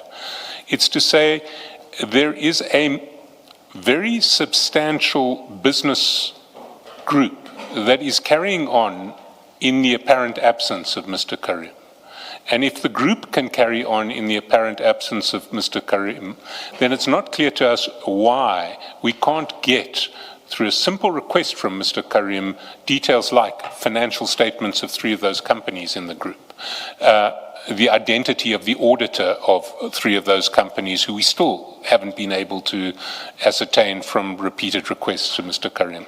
So if he can keep his businesses ticking over remotely from his sickbed, he can also issue an instruction that the information that exists external to him can be made available to us. And he hasn't done that for months now. The second issue in relation to the medical report is it's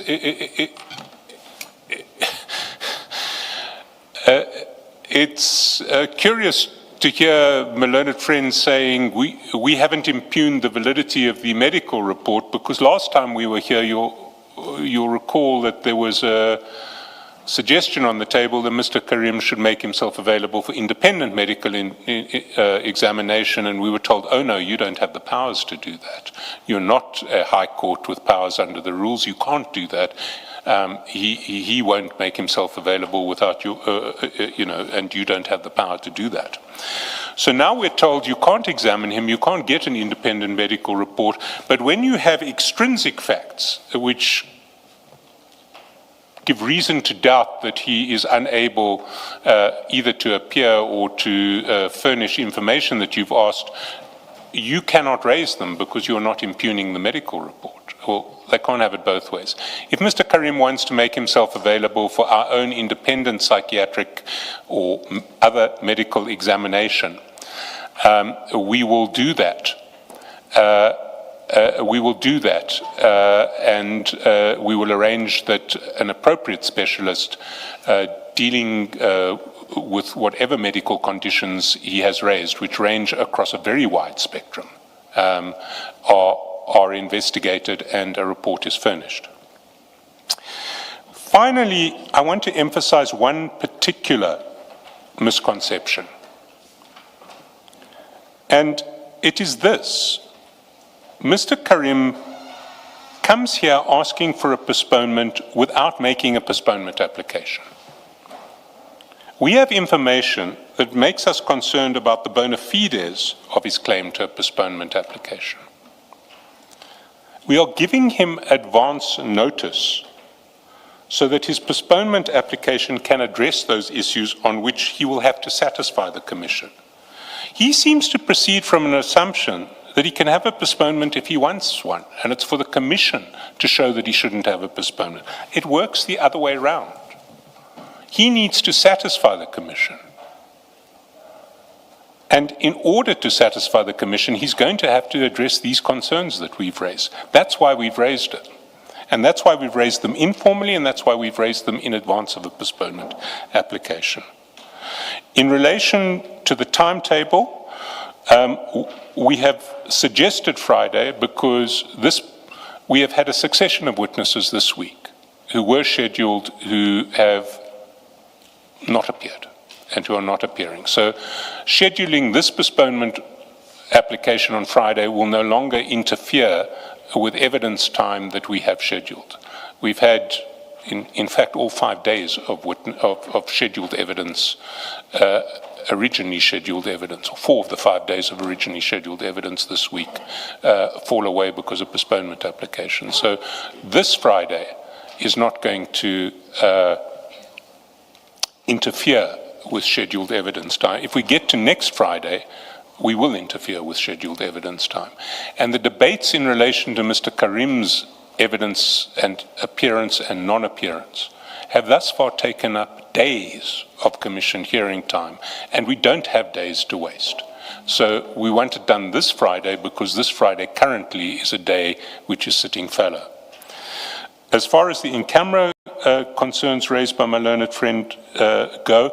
If there are legitimate concerns in relation to privacy, we are happy to accommodate them, but whatever happens in that regard needs to be tailored very tightly so that any in-camera process is confined to that which is necessary to address the privacy concern. Those are our submissions, and we would ask that this postponement application be brought on a timetable where we can give the extra time to our learned friends. They can file their papers by close of business tomorrow. We will respond by 11 o'clock on Friday morning, and the postponement can be heard on Friday afternoon. Chair, excuse me, Chair, may I seek, firstly, as a matter of protocol, may I seek an indulgence to address you on one point that I must respond to that was raised by my learned friend. It's this point about my client can't have it both ways, about the independent examination on one hand and then subpoena the doctor. You will remember in that general discussion we had the last time, it's not one or the other. My client placed on record that the power of independent examination is open to serious doubt. And you'll remember I explicitly said, I used the phrase, there are less intrusive means that are available to the Commission if there's a doubt about the medical evidence, and the subpoenaing of the doctor is one such option. So there is no inconsistency between what I have said to you today and what I have said to you previously, and that's as far as I'll take it. Thank you, Chair. Thank you. On this, Mr. Oh, sorry.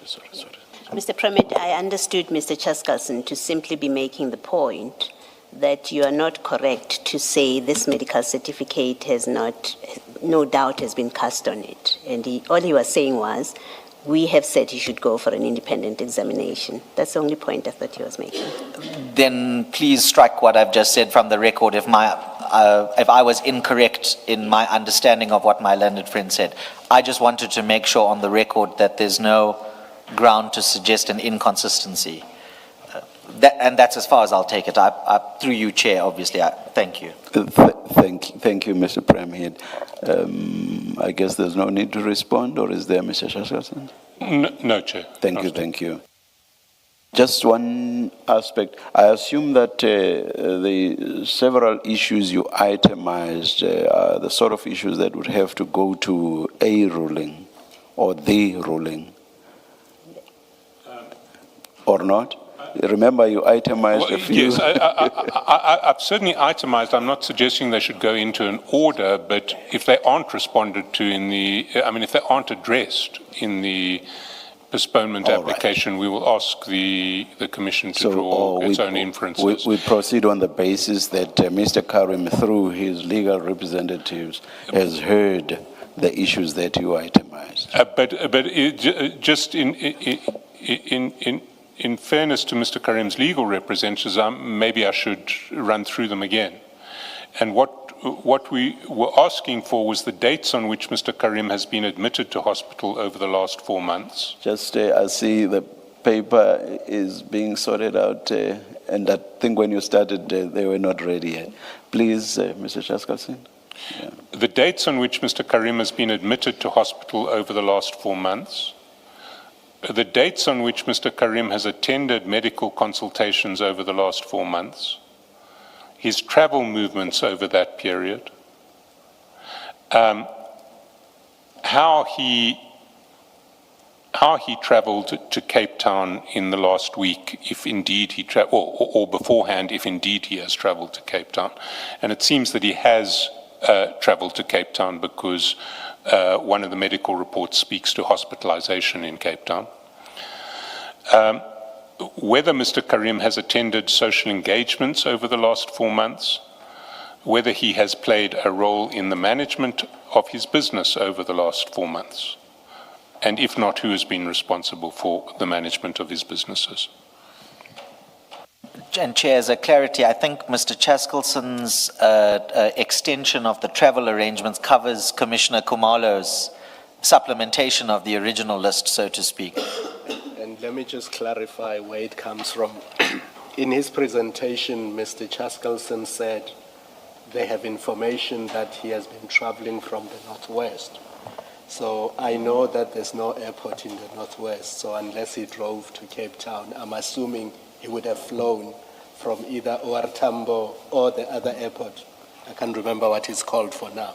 So that is relevant to me, because if you can give instructions to anybody to book flights for you, then you can give instructions to those who are running the business to provide the detail the Commission is looking for.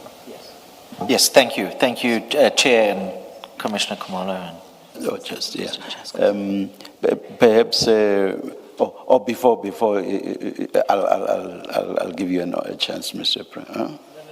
I was saying thank you for the clarification and the amplification as to the travel arrangements, because my learned friend said travel arrangements broadly, but Commissioner Khumalo has a specific travel arrangement in mind that needs to then be dealt with.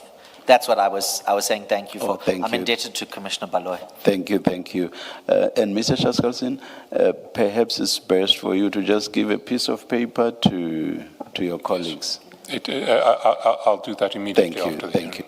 Mr. Chaskalson, you have narrowed down his activities, business activities, to management. Can I suggest that it be in the business affairs and not narrow it down to management, because management would suggest, could easily be interpreted as being purely operational. And what we would like to know is what has been his involvement, if any, in the affairs of his businesses. Thank you, Chair. I'll do so, Commissioner. There is the matter of detail around the exact timing about filing, for example.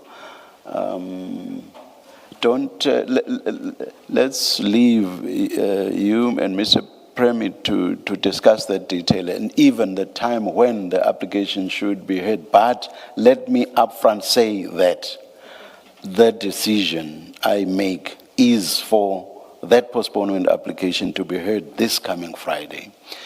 But the question of when exactly tomorrow the application should be filed, when the answering affidavit should be filed, and the exact time at which the application should be heard on Friday, may I ask Council to please discuss that. And once you have agreed, Mr. Premit is excused, and Mr. Shaskalsin can just bring that to our attention, say after lunch, and a ruling then gets made.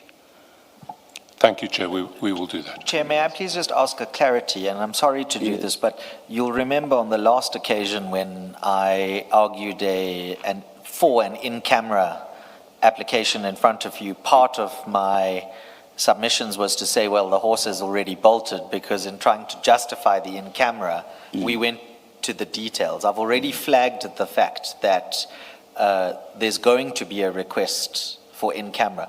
Obviously, if the Commission, through the evidence leaders, opposes that request, that's a different story.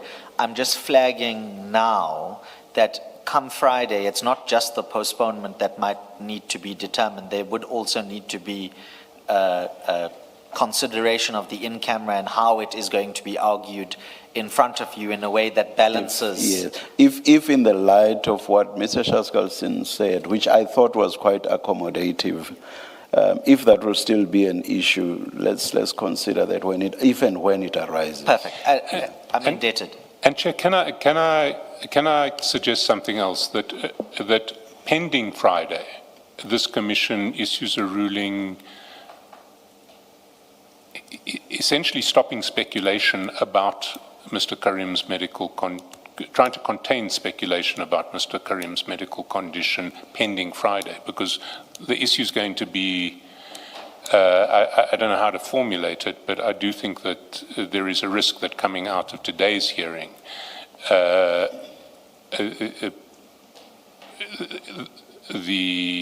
may be wild speculation in the media.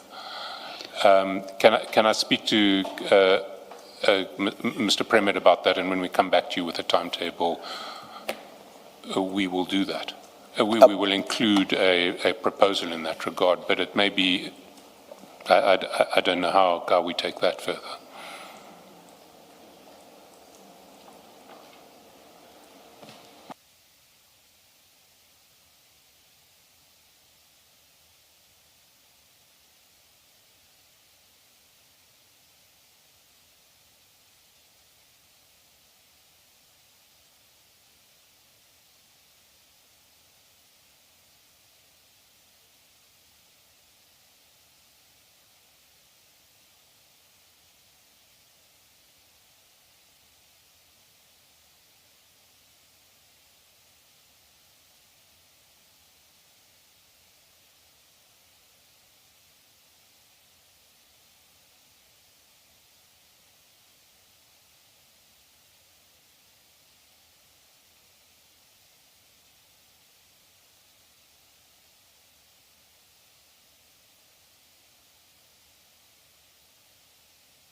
On the last point you made, Mr. Shaskalsin, may I say, please make it part of the discussion, and let's see what comes out of that.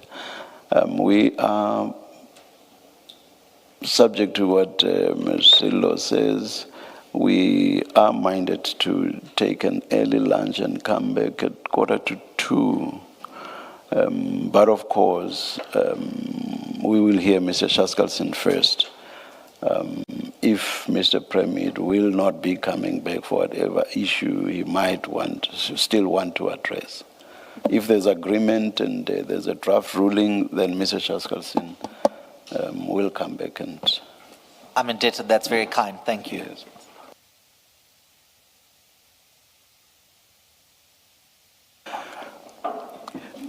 I've just been overruled, and the suggestion is for us to come back at 2 p.m. We'll adjourn and resume at 2 p.m. Let's adjourn.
Mr. Chasselson?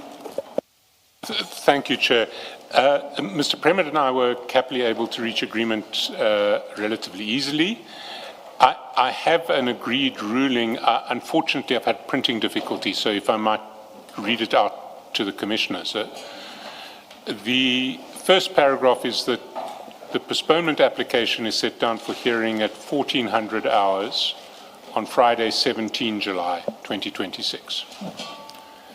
The second is that the application will be served and filed on or before 2000 hours on Thursday, 16 July 2026. Third paragraph, the answering affidavit will be served and filed on or before 1100 hours on Friday, 17 July 2026. And fourth paragraph, the replying affidavit will be served on or before 1300 hours on Friday, 17 July 2026.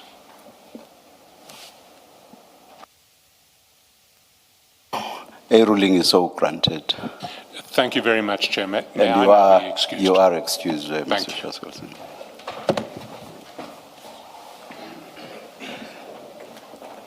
Thank you, Chair.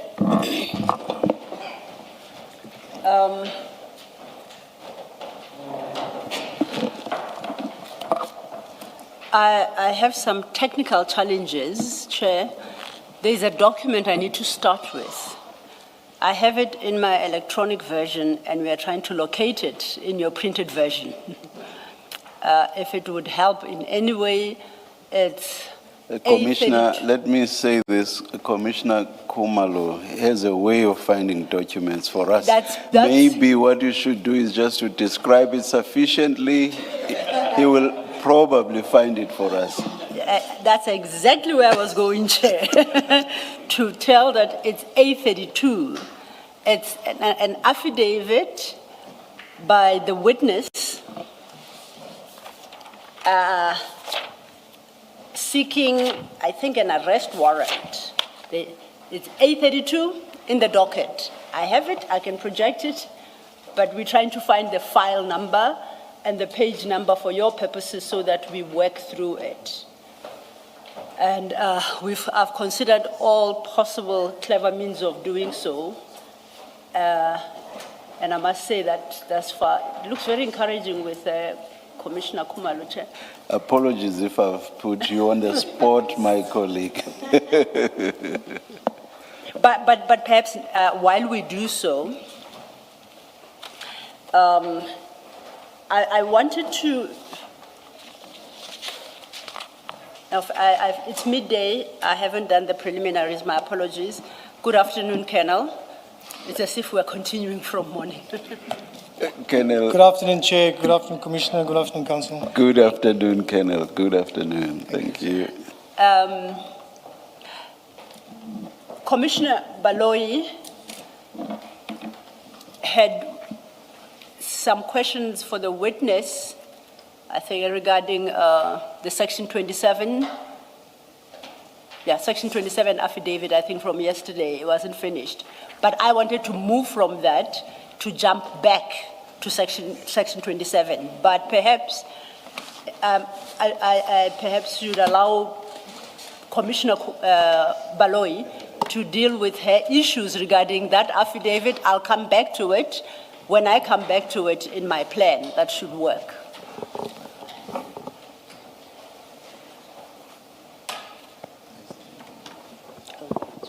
I appreciate how you're using me to buy time, Mr. It's not lost on me. You can start. I'll catch up. Yeah. Thank you. If that's the case, then I would invite the witness to CJC 377. We've dealt with this before. It's in file 3 starting at page 681. And that is our A1 statement by Mr. Adams.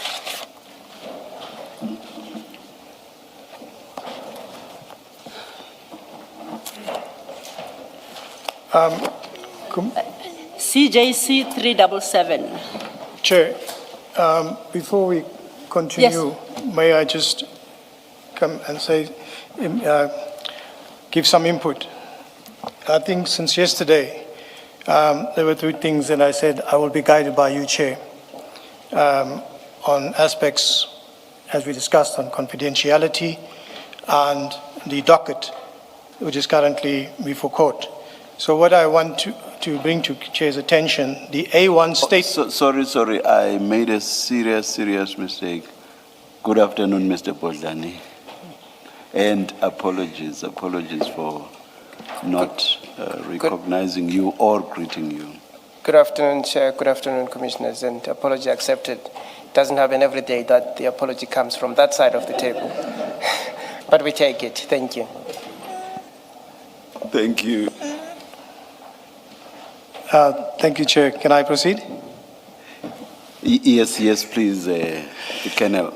Thank you, Chair.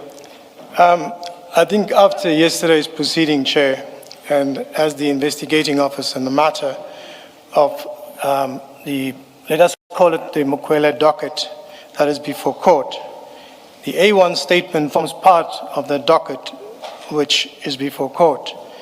But I tend not to turn on and look at the media and everything that's going in my preparation. But the A1 statement is all over social media and on that aspect. One thing about the affidavit, it contains the name of the complainants, and I have my concerns that that particular A1 statement is an exhibit, and it's a statement that's going to be presented in court. And I'm a bit concerned, and that's why I want to bring it to Chair's attention that I'm not too sure whether there are further documents in this case file that is also going to be flighted out there in the public domain when the case currently is before court. That's just my concern this year. And therefore, yesterday, I said I'm here to assist the Commission to seek the truth, but at the same time, I have to be cautious that the matter is before a presiding officer in court, and these witnesses and myself will have to testify. These are my concerns. Thank you, Chair. Thank you, Colonel. Thank you, Chair. Yes, I hear the witnesses' concerns. My concern is I'm not clarified as to exactly what the witness is raising because IDEX counsel is present.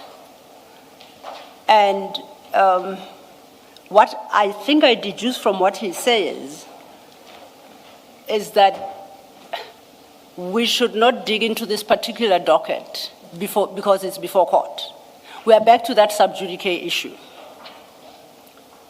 This particular docket is not the one that I indicated we had agreed will be treated with caution because that particular docket is still under investigation. Which is docket number 3, as I understood yesterday. Yes, and there's 1, 2, no problem, and then number 3. In fact, it's now number 4. Oh. It's number 4. There are 4 of them. 1 and 2 are unrelated dockets. This particular one we are dealing with, and docket 4, concern about the same facts or arise from the same facts. And I think it's common cause that they concern General Khumalo. So docket 4, the witness touched on it very briefly yesterday, and that is the docket that carries this particular caution that because that one is still under investigation, we should tread carefully.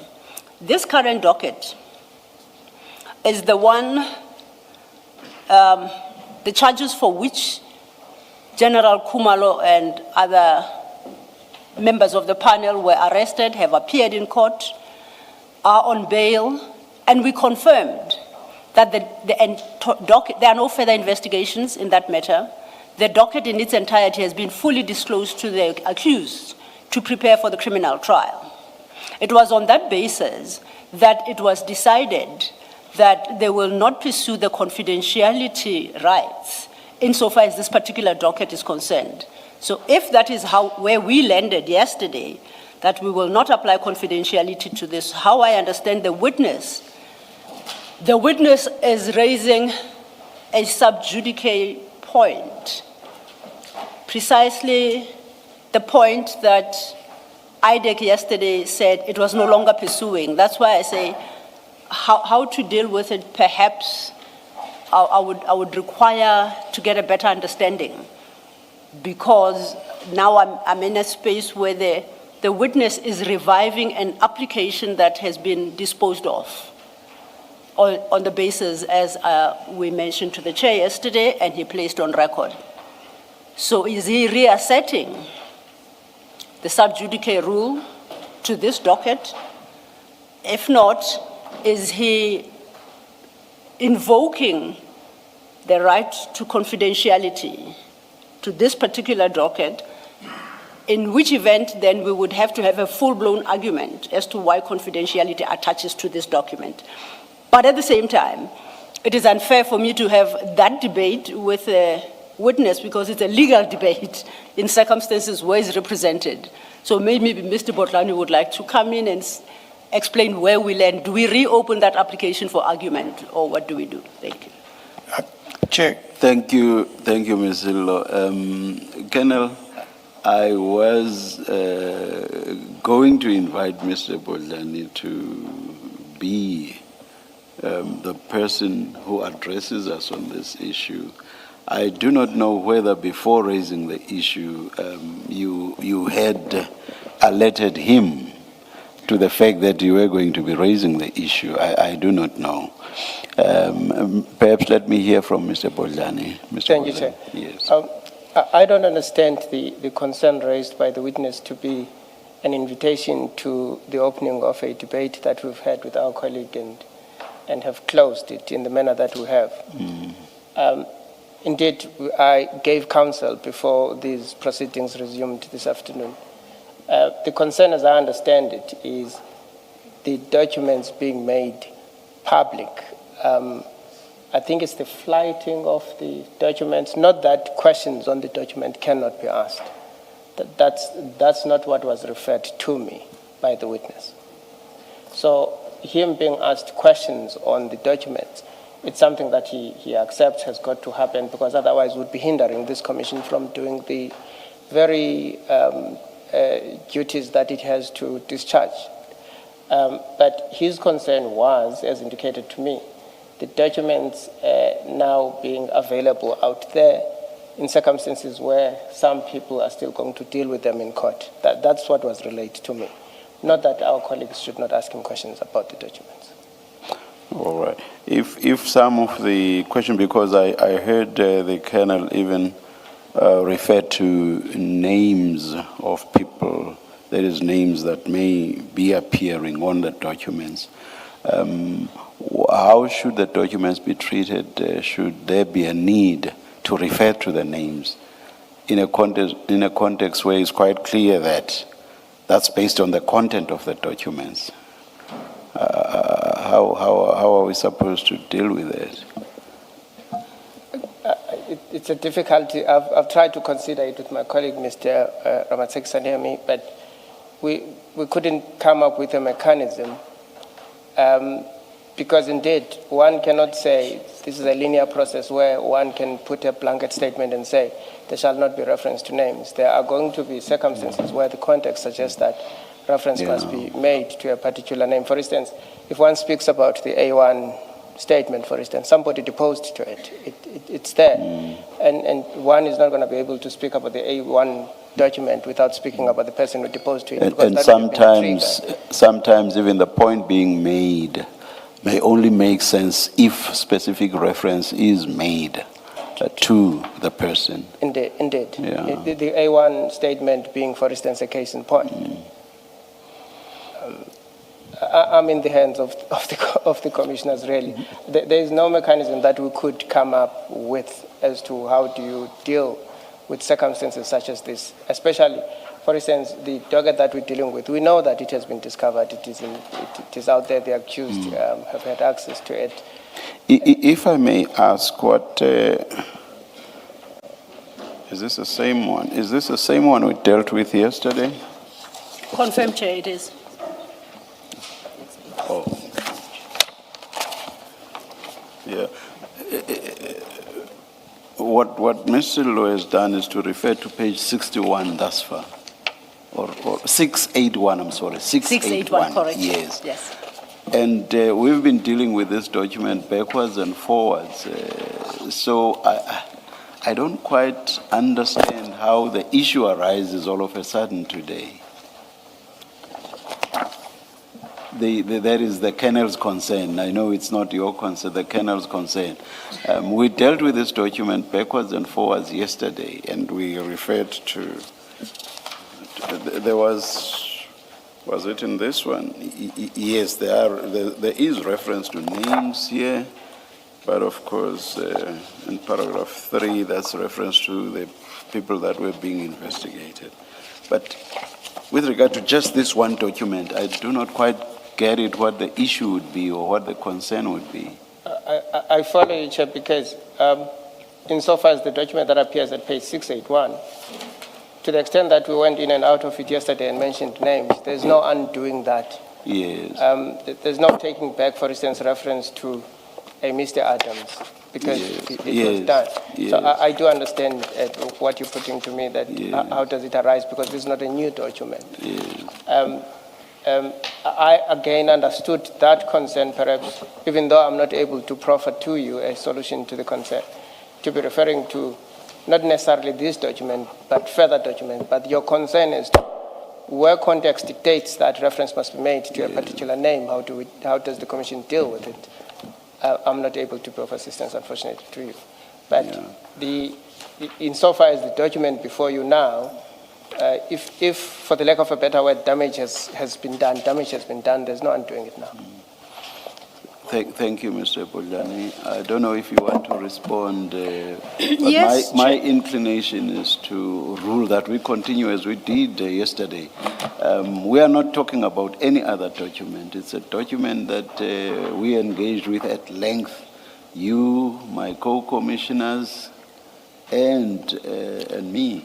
We dealt with the document at length, so I just do not follow what the concern should suddenly be. I would agree, Chair, on the basis that the Chair posits that the horse technically has bolted on this particular document. But I have a bigger concern. There are a lot of documents in that particular docket I want to deal with, and that is the question that I need addressed. Is the sub judice rule going to apply to them? Is confidentiality being asserted over those documents? And if so, I need to know how they are intended to be treated. Perhaps let me ask this question of Mr. Boljani. Mr. Boljani, it is so, as Ms. Silo says, that this particular docket does not fall, or is not the one about which we were told yesterday there must be caution in dealing with it. This document falls under the first category, which is those dockets will be dealt with as the evidence leader pleases, as it were. I'm putting it very loosely. No issue, no concern about that category of dockets. And I stand by the representations that were made here on day one as to so no issue about this specific docket. It falls under the category in respect of which you said no issue there. Maybe I should start here. The difficulty we have is we represent an institution that has lawyers in it, and there's obviously going to be varying views here and there regardless of the counsel that one gives. But insofar as what we presented here on day one as to the treatment of the documents, we stand by that. The documents, in our view, that are affected by the sub judice rule are as identified by the evidence leader. That remains the position. We stand by that. But you agree that this one is because there was a separation of the documents. There was one document in respect of which we were told caution must be exercised. Indeed. Docket, I think I said documents, docket. And that was just one. And the rest, there was no issue there. I called upon you to confirm, and you did. Indeed.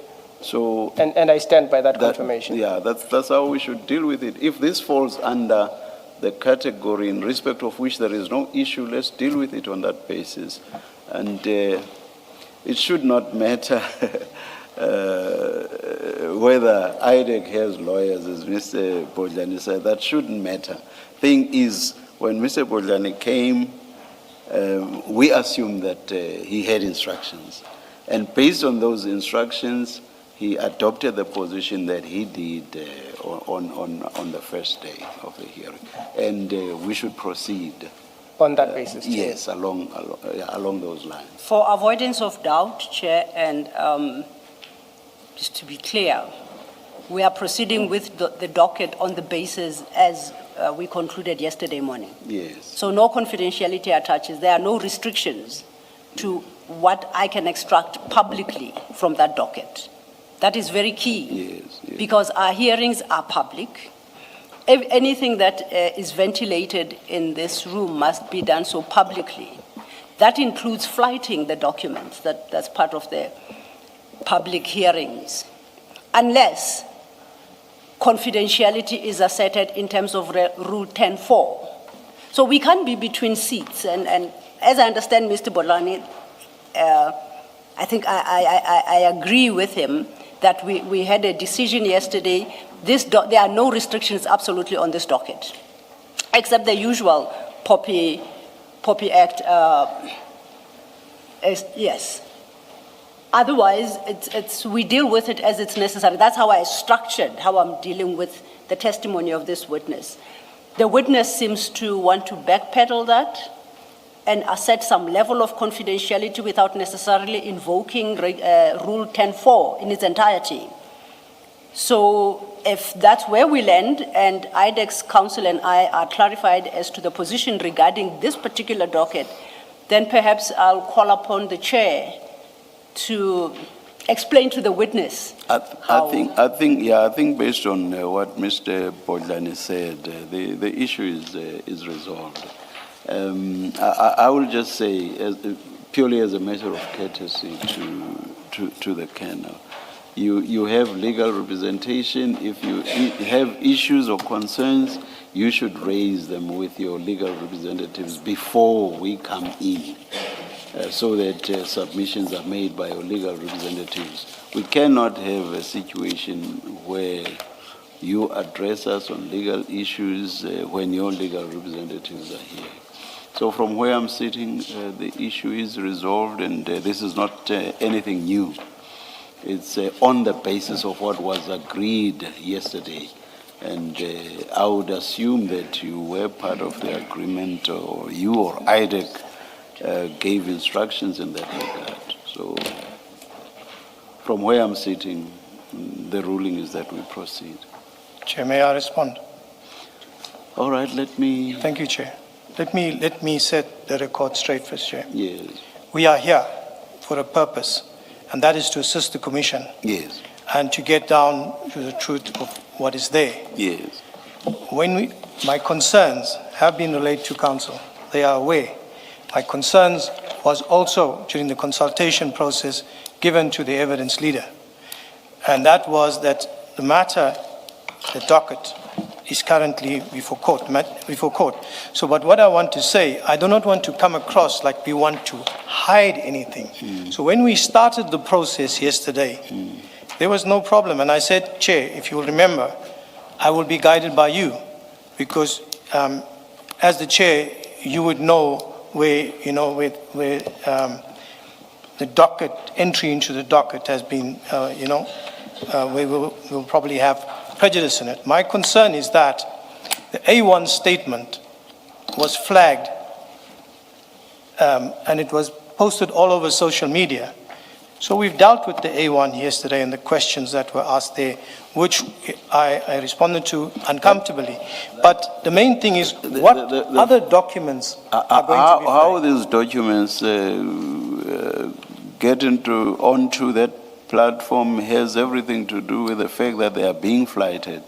And they are being flighted because no confidentiality attaches to them. That was our understanding. That was what was said at the beginning of the proceedings yesterday. And they were dealt with fully in open session yesterday.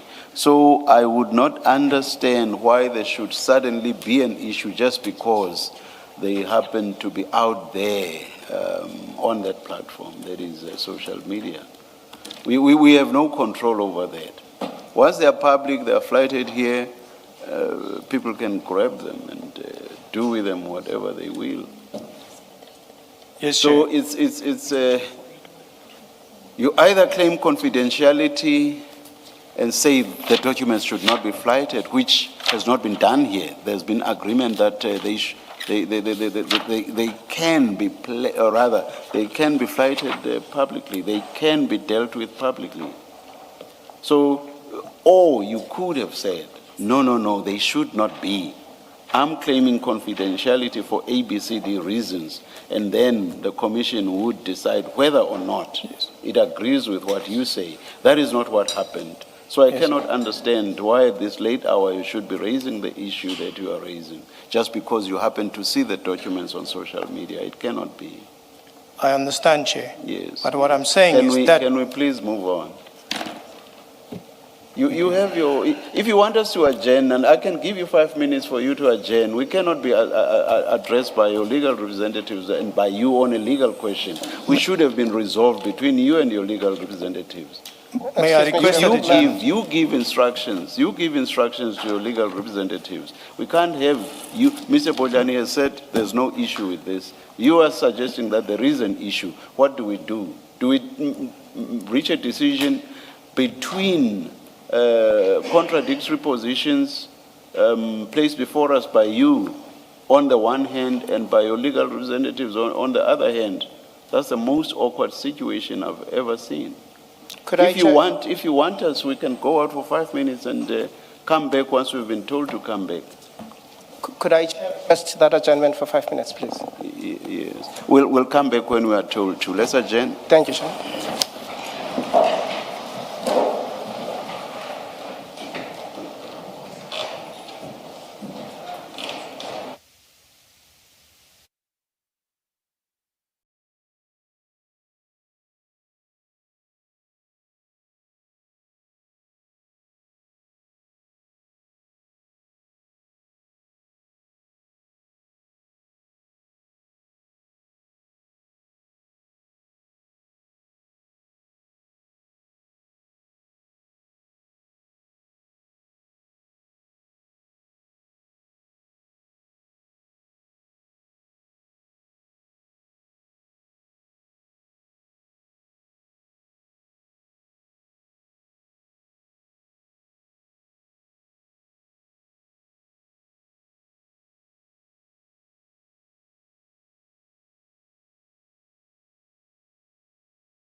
12.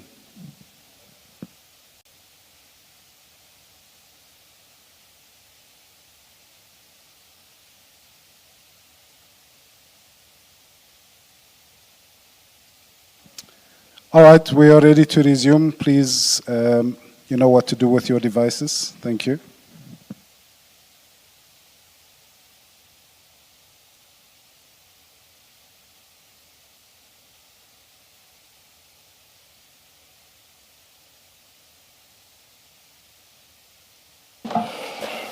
Mr. Bodlani. Chair, thank you very much for the indulgence. It's much appreciated. And we went beyond the 5 minutes that we had requested. An apology this time has to come from this side of the table. We apologize for that.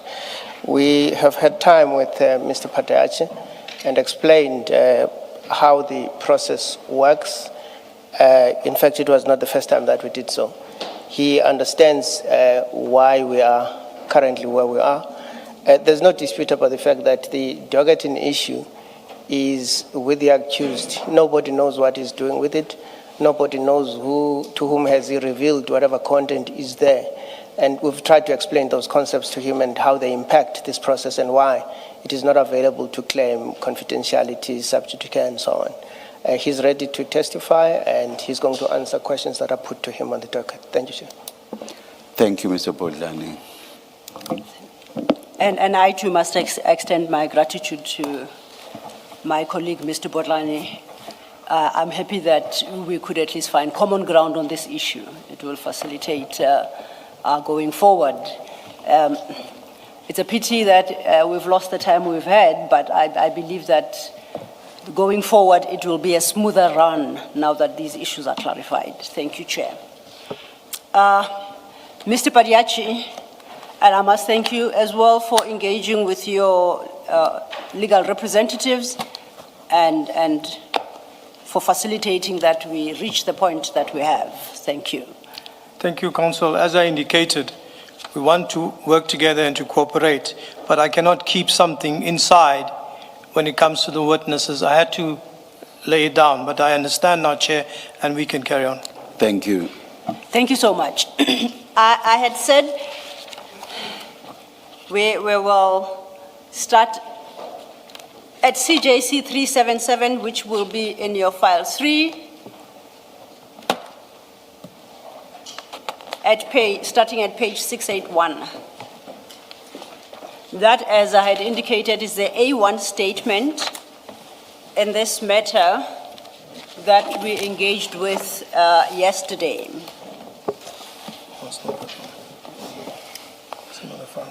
File 3.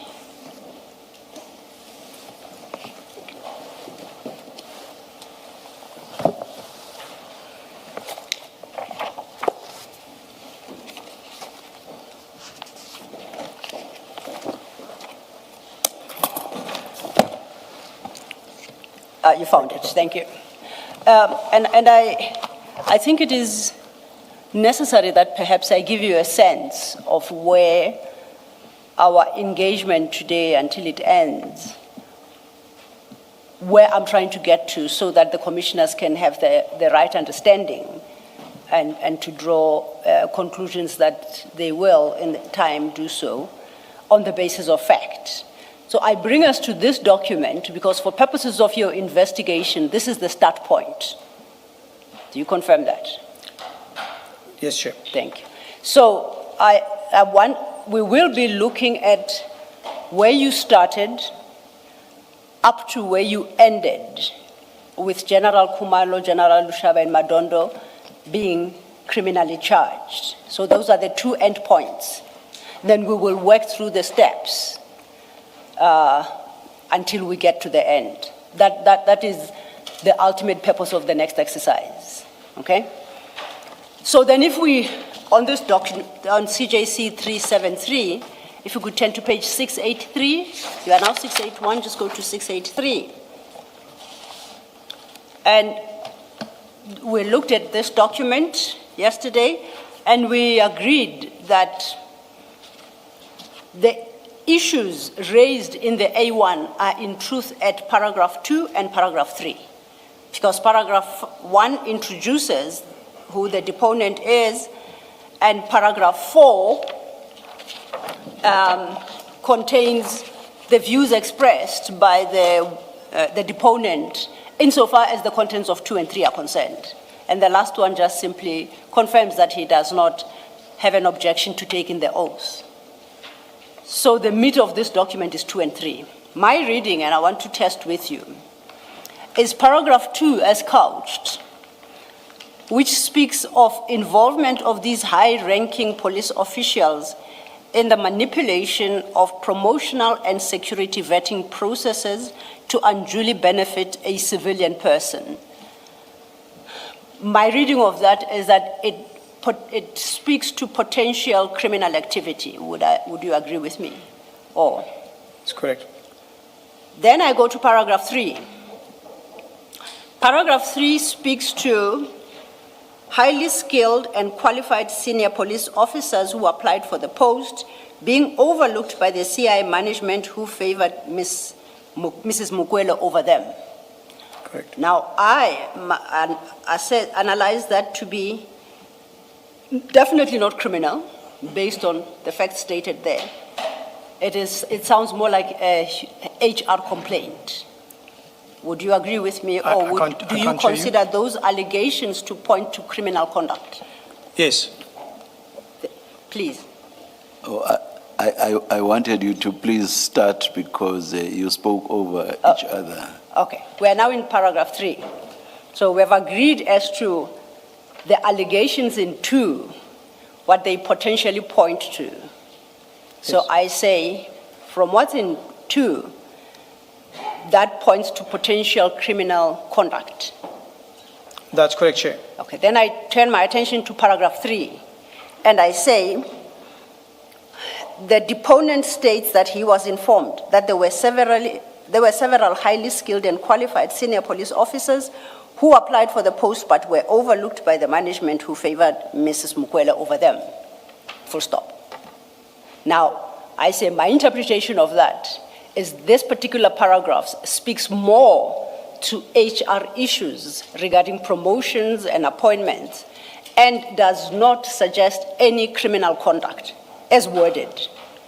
And I'm checking whether that's your understanding, or do you see criminal conduct in paragraph 3? When you look at paragraph 3 in isolation, it talks about, it's like an HR, somebody that didn't get promoted or was overlooked for promotion. Paragraph 3 only. Yes. But when you take paragraph 2 and paragraph 3 and you put it together, it flows from paragraph 2 that something took place, and as a result, people that were more qualified didn't get that particular post. But when you look at paragraph 2 is telling you that there is possible criminality here. Yes. Paragraph 3 is just something that flows out. It is not so much of a focus because it's other people that didn't get promoted. This is not about other people that didn't get promoted. This is more about criminal conduct in paragraph 2. Possible criminal conduct. I see where you're going with this, but I would like to draw your attention to the wording. It's paragraph 3 speaks to people being overlooked. That's correct. So you understand paragraph 3 to mean that what's contained in paragraph 3 is a consequence of paragraph 2, and that can be because they were overlooked. It's not like they did not get the position as a result of the manipulation of promotional and security vetting. Is that how you say it's a consequence? Chair, when I look at it, okay, there's an appointment, and this appointment here stands out that there's possible criminal conduct here on what I'm getting out of here. But with the appointment, all these, the appointment, the other people that applied, what the whole thing was about is an allegation of a person here being criminality in the appointment of an applicant. So that's why I wouldn't separate the two as 3 from 2. I'll take them all for purposes of the allegation, so that when I look at this and I start to prepare myself, I'm requesting documentation. The documentation that I will request is all the documentation in respect of the post, together with all the applicants who applied for the post. So that's why I take 3 with 2, because when I do my investigation process, I'm going to request documentation for the appointment. Then, on your understanding, we read 2 with 3 to conclude that there was criminal conduct that resulted in what at first blush might seem to be a purely HR issue. Would Yes. that be a fair summary? Yes. But the criminal element is there and the sting is in paragraph 2. Yes. Okay. Just, Chair, just to make sure, if you look at paragraph 3 on its own isolated, it's HR. But when you put it together with your paragraph 2, it flows from your paragraph 2, because it's not one person. It's other people that applied for the post too as well, that you are bringing together now when you conduct your investigation. It means that I'm not going to ask for the appointment particulars of the applicant. I'm going to ask for the whole process, if I'm coming across more clear. When you look at paragraph 3, just alone, if there was no paragraph 2, it's HR. Can we perhaps then land here? It would appear at first reading to be an HR issue with some elements of criminal conduct. Would that be fair? Or is it absolute both together it's criminal? And I have no particular preference. I just want to have your understanding. For me, paragraph 2 is an allegation of criminality. Yes. Okay. Then we start with this crime that you say is in paragraph 2. We know where we land because we land in you're submitting an affidavit in support of an application for a warrant of arrest. Now that, Commissioner Baloyi, is in file 6. That's the affidavit that I couldn't find in the hard copy files, but only on my electronic version. It's file 6, please.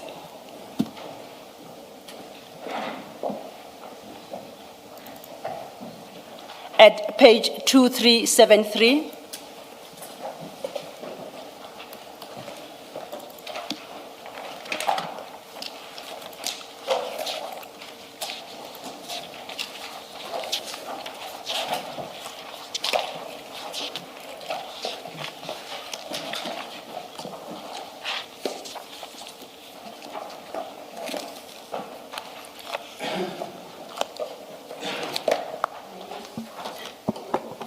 Yes, Commissioner. I'm going to say before you start with this document, let me just ask something about Yes. paragraph 2.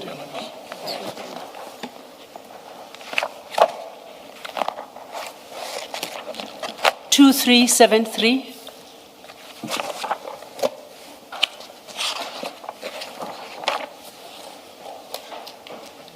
Colonel Padiachi, I'm here. Sorry, Commissioner. Yes, before you get to this 2373, let me just clarify something about what you were discussing now with Ms. Sillo. Sure. In that paragraph 2 of the A1 statement, what do you say, and I need you to say this and that and that, what do you say is the offense, constitutes a crime in that paragraph 2? Commissioners, Chair, Commissioners,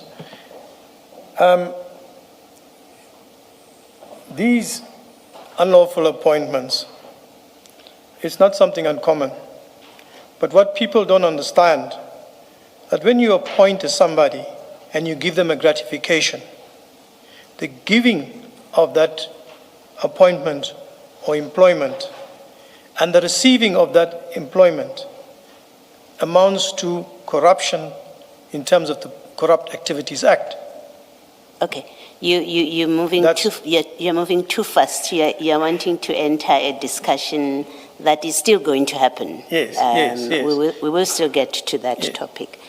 I'm looking at paragraph 2, and this is the paragraph in the document that gets you started, right? That's what you've received. So you proceed with your investigation based on what you receive in this paragraph. And I'm asking for you to now engage in an investigation looking at this paragraph 2, and I'm going to point out certain things and see whether is that what you consider to be a crime. So the deponent, Mr. Adams, says that the allegations relate to certain high-ranking police officials being involved in manipulating promotional and security vetting process to unduly benefit a person, a civilian. So I'm trying to find out from you, did you consider the crime to be the undue benefit, 1? 2, it's a crime because they are benefiting a civilian. It's a crime because she had no prior policing experience. Is the crime that she had no management experience? I'm trying to bear it down so that I understand what, in fact, did you consider to be the crime that then results in you applying for the warrant that you're going to be discussing? Commissioner, when you look at it, you don't just look at it because she's a civilian or anything. I look at it that in the circumstances of what is here, the allegation that a person has been appointed or given an employment with, put a better word, has been appointed irregularly, although the irregularity comes up like HR type of a thing. So you're looking at the appointment for a person from BMW, first of all. Is that part of the problem? That's hence my question. Is part of the problem that, and you can list the others, I just want to make sure that we're on the same page. Part of the problem that constitutes this offense with other facts is they're appointing someone from an external company. Yes. We don't need to mention the name. Yes. Yes. I think the first thing is that let's start with the starting point. This is crime intelligence. This is a specialized component. It is a component that I have experience in and where I worked. And it is crime intelligence, and appointing a civilian or a person from the outside crime intelligence let's leave civilian, pointing a person outside crime intelligence into a highly specialized environment. So these are the small flags that, that comes to my notice. So that's the first one that I can explain to you. And when you look at crime... But you're not saying that is a crime. Are you saying the fact, because remember, I'm still trying to understand what is the crime that gets you started, or the allegation of a crime that gets you started to conduct an investigation. Are you, from what you've said now, are you saying it's a crime that it's an indication of a crime that they have appointed someone from outside? No. Okay. We're just talking about the appointment as a whole, whether it's from outside, whether it's from inside, the unlawful appointment of a person. Okay, at this point, that's the point, the unlawful appointment. Okay, so our language is very important. The appointment is not yet set aside as matters stand, right? It's not been declared unlawful yet, the appointment. It's when it's an allegation initially that needs to be investigated to determine whether it is indeed unlawful, or is it just from the flow of paragraph 3, somebody here that is reporting something because they are unhappy they were not promoted. So it's an allegation first that needs investigation. But that in itself is not an offense, that they've appointed someone from outside. In itself, it's not an offense. No, that wouldn't be an offense, just appointing somebody. It needs your investigation, it's an allegation until you can see. So when I look at the paragraph 2, it's an appointment and it's an allegation which draws my attention to investigate. Okay.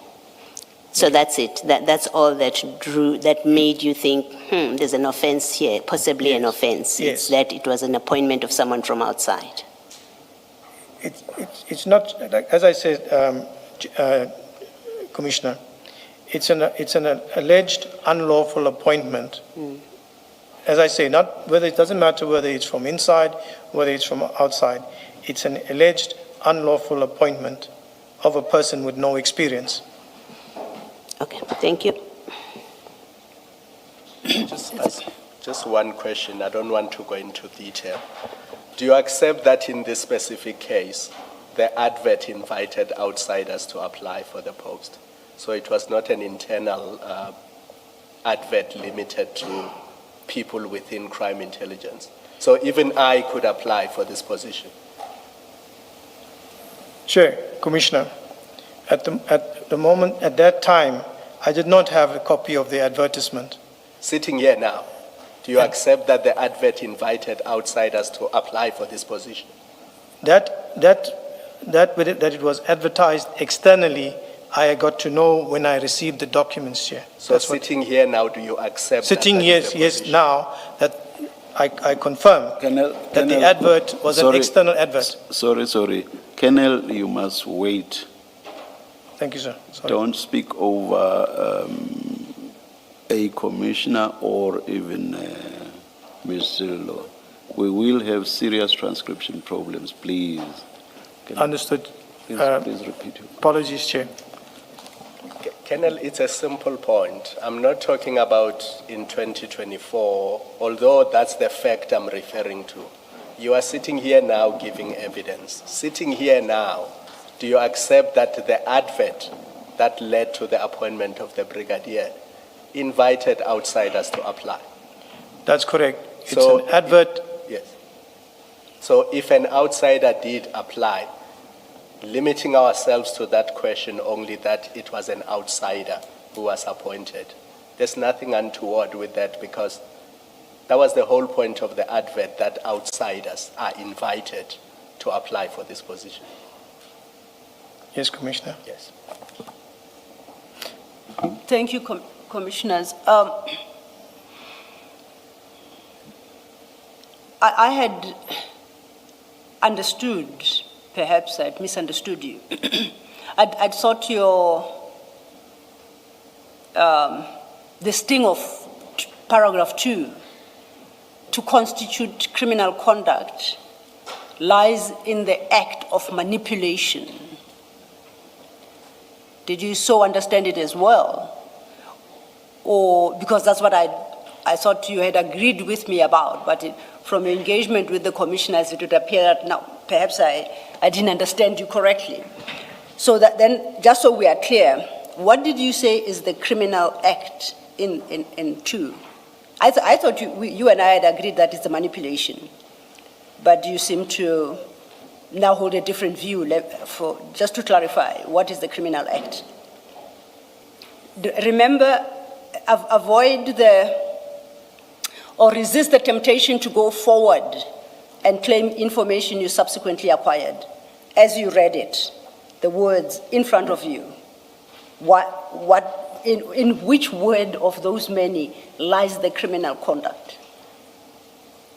Chair, Commissioners, I'm going to respond like this. Yes. Is that when you look at the allegation and appointment with no experience, etc., remember that this is an allegation and it's a preliminary investigation where you will, initially when you look at it, unlawful appointment, what comes up with an unlawful appointment? An unlawful appointment could be a gratification. But first we have to determine But you don't have that on this affidavit. Remember, we are still here at this affidavit where the allegation is there's been an appointment of an outsider with no police experience, no management experience, at least that you've been told by this affidavit. There's no suggestion. This affidavit doesn't say to you there's gratification. It doesn't. And I would have been surprised if the deponent said that, because then one would have to ask, what more do you know? But as it stands here, it doesn't speak to gratification. And you capture it correctly. You say there's an irregular appointment. That's the allegation. It's an irregular appointment. The irregularity that you are told here is that they manipulated the the processes in order to benefit an outside person, unduly benefit, that's the language used. They appointed someone with no policing experience and no management experience. That's what this affidavit tells you. So when you start talking about matters of gratification, and it doesn't come from this affidavit. That's not what Mr. Adams alleges on this affidavit. And please bear in mind what I engaged you on more than once yesterday, which was you cannot look at an affidavit that does not satisfy the requirements of Section 27. You cannot look at it, find that it does not satisfy the requirements, but go ahead and investigate in any event. And only after investigating, you then establish that there's gratification here, there's that and that and that. And then, with reverse reasoning, you rely on that. Now, can you please, with that in mind, you remember me engaging you on that several times? I said, that's not where to start. That's not where to start. Now, with that in mind, can you please respond to Commissioner Baloyi's question? Commissioner Chair, I'm trying to make logic of it. As a layman, please excuse me on that. I'm a policeman, I'm an investigator. An allegation is made. We have the Section 7(1)(a). We have, apologies, I have to go there. It is authorized, the investigation, and I cannot speak from management what they utilized to authorize this investigation, but it is down on my level, that has come down on my level with regards to this allegation. So when I look at this affidavit and I read at this allegation, and in terms of my preliminary investigation, there's a serious allegation here that is made where processes, we use the word manipulated or whatever. So I start my investigation from there.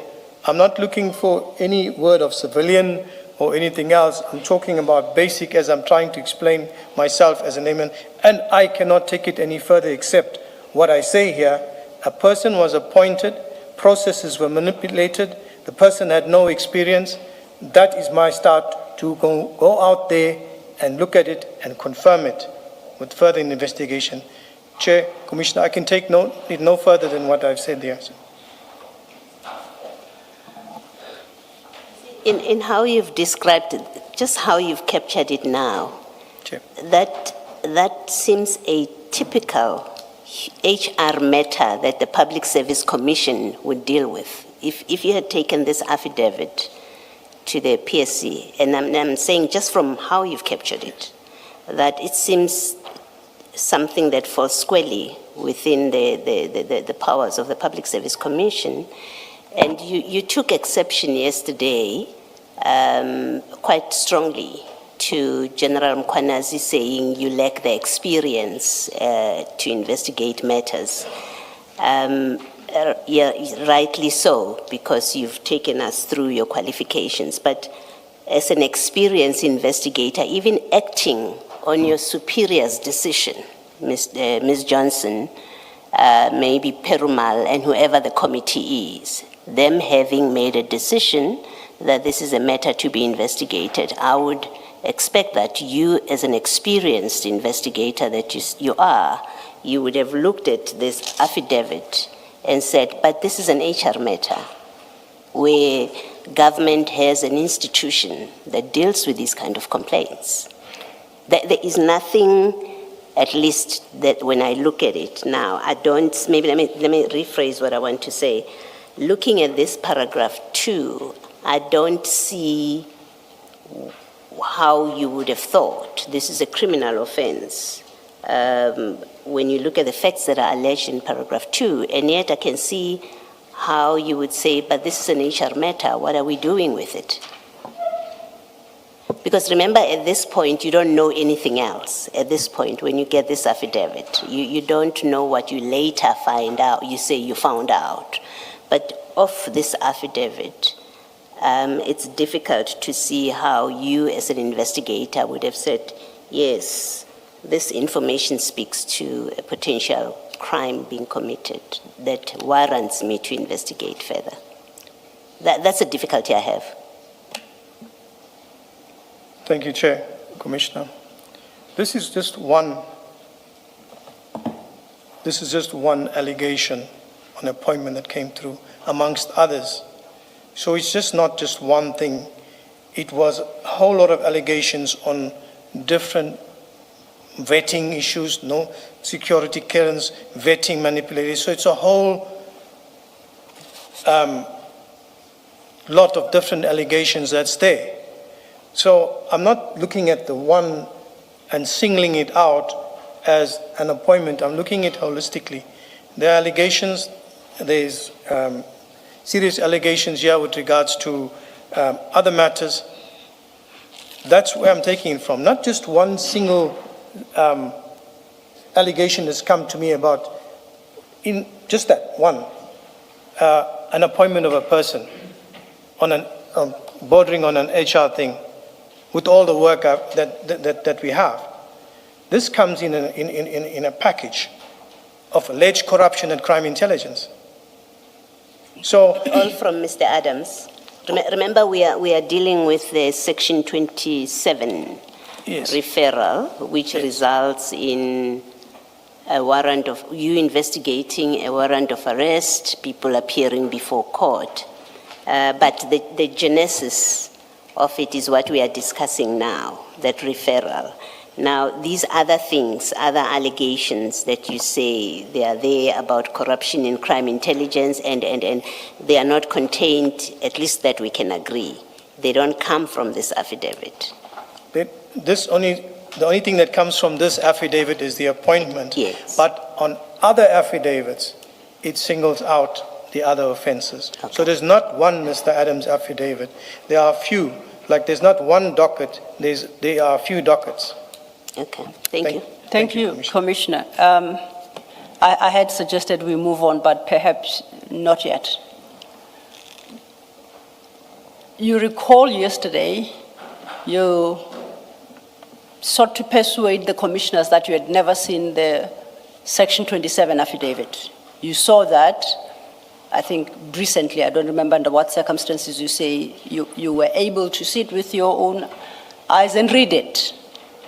If I understood your evidence correctly yesterday, you testified that the chief investigator told you, related perhaps what could be the content of the Section 27. This A1 is the first document you see, official document that is signed relating to any of those issues. So when now we are dealing with this particular one, which is very narrow in its terms, you then suggest that we look at it holistically and look at other facts. Facts from where? Please point me to a document that will point out the other facts that prop up this affidavit. Which document should I go to? Thank you, Chair. Thank you, Commissioner. Council, as I explained yesterday, and I stand by what I said yesterday, I did not see the Section 27.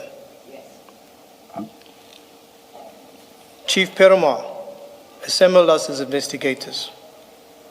We have this investigation in crime intelligence, and these are the allegations. So there was a briefing on those allegations. So that was the briefing from him which started the whole investigation and the guidance from him.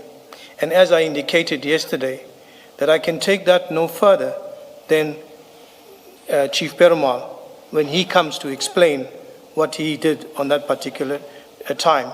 So but what I can say is in a briefing, and we've been briefed like that on many occasions, not only with Chief Perumal, but with other investigations that I work to get a briefing, and we start off an investigation and we run with it. But there is a difference. An ordinary detective working on a police station and an ordinary policeman working just your normal duties, where you go, you open a docket, you register the case, you go, you arrest the person, you take him to court, etc., etc. Whereas with us, there's this, as I say, the procedure that came through, until it came to my level in the criminal investigation side under Chief Perumal. And as I said to Commissioner, that this is one affidavit of many. So when it was spoken about, various affidavits were taken for the different allegations. And as I said, there was more than one docket. Yes. So that's as far as I can take Here's it. my challenge, and I think you will have to make a decision. Either you read this A1, which is the first statement in your docket. Either you read it in the context of another document, which could, the only one I can think of is the Section 27 affidavit. But as you correctly point out, you testified that you said you've never had sight of it. You only had sight of it recently. I have got no basis to gainsay that. So I accept what you say. You didn't see the Section 27. But I want to know the document that precedes this one, this statement, that you took into consideration to understand that the issues are bigger than just employing that civilian. Which document is that? Sorry, if I may finish, I do apologize.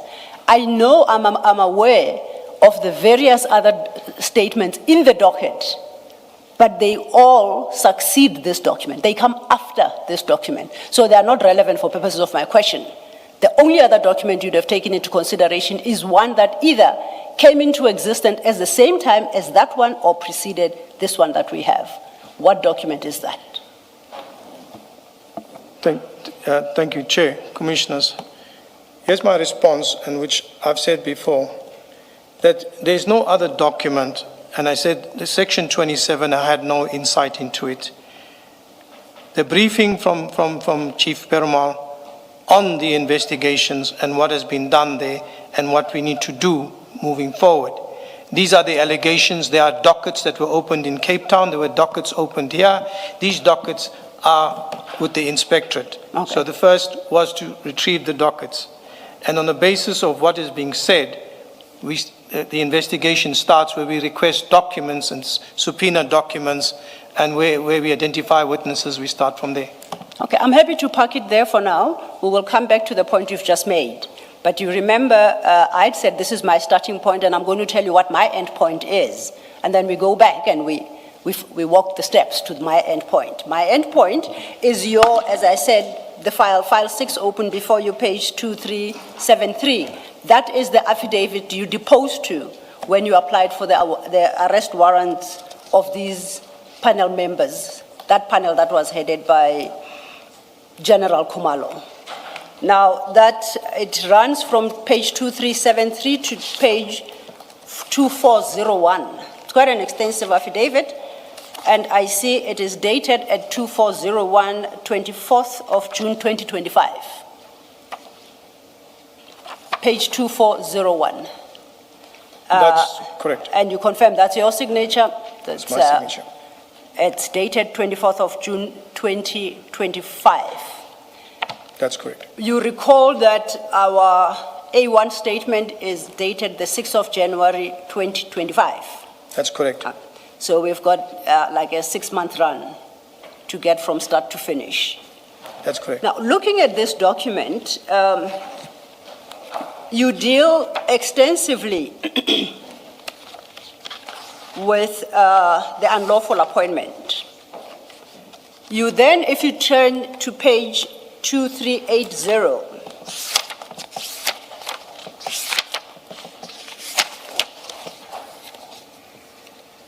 at paragraph 11, at the bottom of 2380, you state the attached draft charge sheet outlines the acts committed by each of the 7 suspects in a very comprehensive way, which includes charges of corruption, defeating or obstructing the administration of justice, and perjury. Then you say, see Annexure A. Now, our Annexure A, that was part of this affidavit, is at 2418. Same file. And that's the charge sheet. Against Kumalo, Lushaba, Madondo, Kalakala, Gabela, Nube, and Mukwele. You confirm that? Correct. Am I correct? I told you that. 2418, the charge doesn't sheet. see your nodding. Yes. So I need you to verbalize the answer. Okay. So now we know 6 months later, we are now we started with that HR appointment of a civilian, possible manipulation of the processes leading to that appointment, overlooking senior generals. That was our start point. We end here where now we are proffering charges of corruption, defeating or obstructing the administration of justice and perjury. Now, staying on page 2418, which is your charge sheet, if you turn to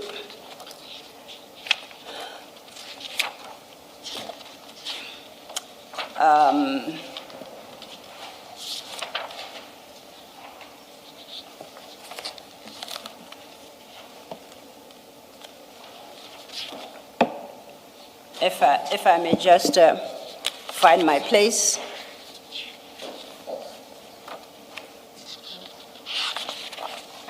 But while I find this place, but in this charge sheet, you rely extensively on PRECA, the Act. And you actually unpack the provisions of PRECA at page 2427. And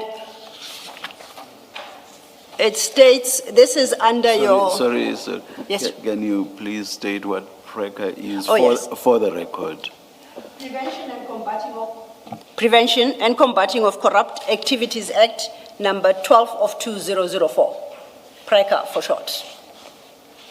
And you introduce PRECA from page 2426. You quote from the preamble of the Act, and then you quote section 1, and in particular the definition of gratification. And at 2429, you quote the provisions of section 3.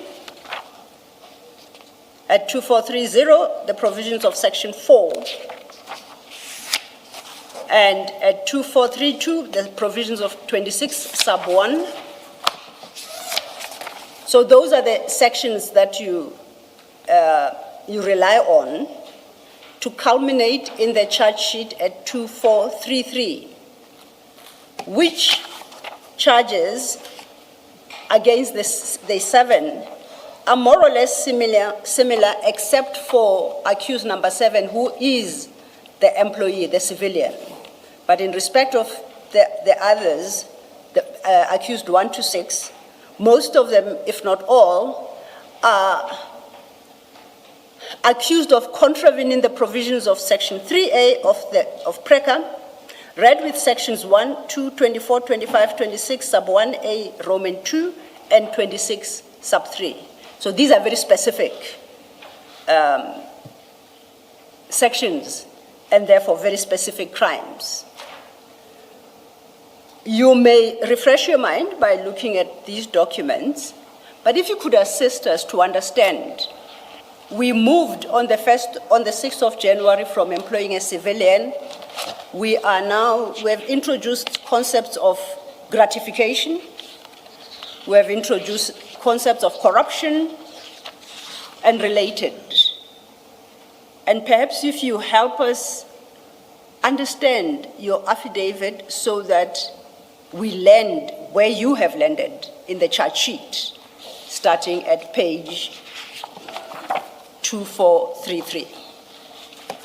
And as you do so, if there are any documents, remember I said there is the steps between the 6th of January to the 24th of June. If there are any particular documents in the docket that you say point towards gratification, point towards corruption, feel free to point them out, and we will turn to them. But for the moment, what I personally am desperate for is to understand how employing a civilian, that act ends up with including concepts such as gratification as and who to charge and what charges there are. So I'm going to move from there. When we look at the charges that are there, the gratification in terms of Section 1 of gratification, the definitions of gratifications in Section 1. And it describes what a gratification is. That is an offer of employment, agreement to an employment. So this deals with the employment of a person which falls under the definition of a gratification in terms of PRECA. So when we... I apologize, but don't rush through it because I'm very concerned by what you have just said. Gratification can be an offer of employment. Let's go to the definition and perhaps read it correctly, right? No. Because what you just said I don't think is legally correct. Gratification, in the definition Yes. of gratification under PRECA, employment, contract of employment falls within the definition of gratification in the Prevention of Corrupt Activities Act. Refer to your page 2427 and let's read it correctly because you don't want to create the impression that offering somebody, giving somebody an offer of employment constitutes gratification. No, that's not what you intend to say. So, and I know that you want to use that definition for us to understand what gratification includes. And that's why I said this was what, June 2024, 25. So read and acquaint you and reacquaint yourself. And then let's try again. Yes. Where are you referring to me? 2427, your page 2427. That's where you give the full definition of gratification. Thank you. Yes. Chair, PRECA in Section 1 defines gratification as including money, whether in cash or otherwise, any donation, gift, loan, fee, reward, valuable security, property or interest in property or any description, whether movable or immovable, or any other similar advantage. The avoidance of a loss, liability, penalty, forfeiture, punishment, or other disadvantage. D, any office, status, honor, employment, contract of employment or service, or any agreement to give employment or render services in any capacity, and a residential or holiday accommodation. Any payment, release, discharge, or liquidation of any loan, obligation, or other liability, whether in whole or in part. Any forbearance to demand any money or money worth or value thing. My emphasis is on gratification in D. And I think that's our first challenge. We can't read that definition on its own. We go to the definition after we've been to the section. I'm going to the Because section. it's a section that will tell us about gratification, and the definition then, for purposes of the Act, tells us the list of what includes gratification. So gratification is not the act of giving somebody employment. Gratification resides in another section in the Act, and then your definition tells you what falls within the definition of gratification for purposes of what is stated in the Act. Counsel, yes, Counsel. You took me to 2427. Okay. Let me explain it. Yes. I just mentioned that employment funds under gratification, the definition of gratification, but let me explain it to you or tell you that the section in the Act where the gratification comes in, yes, it's Section 3A Indeed. of PRECA. That is where a person receives a gratification. Yes. Section 3A, where a person receives a gratification, and that gratification, as I said, is defined in Section 1 under the definition of gratification, which is employment. Then you deal with Section 3B of PRECA, where a person gives or agrees to give and offer somebody else a gratification. And when you look at the both, together with the definition in gratification, you look at let me say, let's talk to the relevant matter. The person that was employed, she received a gratification. When we looked at the remainder of the accused, they gave her a gratification.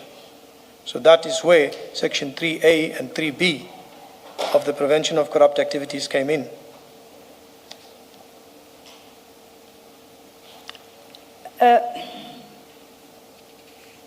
Does your answer perhaps not lie in Section 3? Part of what you have just said, but read with, do you have the PRECA Act with you, before you? You Yes. don't? Because I think there are some parts of Section 3 you are skipping.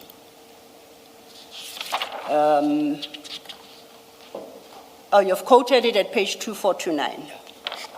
I'm reading it from your, You've quoted it in your 3429. affidavit, page 2429. 2429, that's where Yes. I'm reading it from. Yes. But then you if you're reading the actual section, you stop too soon, because it must continue after 3A and B. In order Yes. to act personally or by influencing another person so to act in a manner continued, sub 1, that amounts to the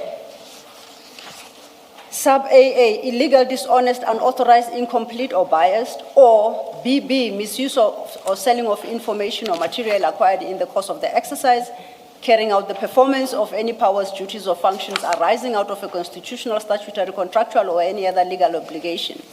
Roman 2, that amounts to the abuse of position of authority, BB, a breach of trust, or the violation of a legal duty or a set of rules. Roman 3, designed to achieve an unjustified result. And or Roman 4, that amounts to any other unauthorized or improper inducement to do so.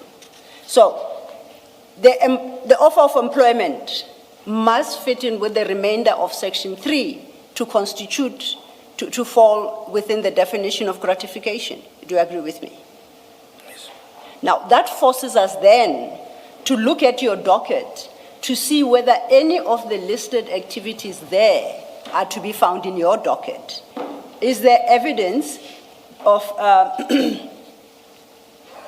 anyone acting personally or by influencing another person in a manner that amounts to the illegal, dishonest, unauthorized, biased,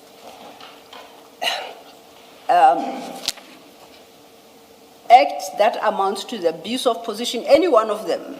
Is there such evidence in your docket? Will we find it there? Yes, Commissioner. Okay. You don't have to remember off the top of your head. We will look for it overnight. But then if you could just tell us the nature of the documents that provide that evidence in the docket. Sorry, I was going to say, would it be statements, witness statements? Would it be any other document? So I'm more interested in the description of the document, if it's in a witness statement, than for you to say the statement of XYZ. The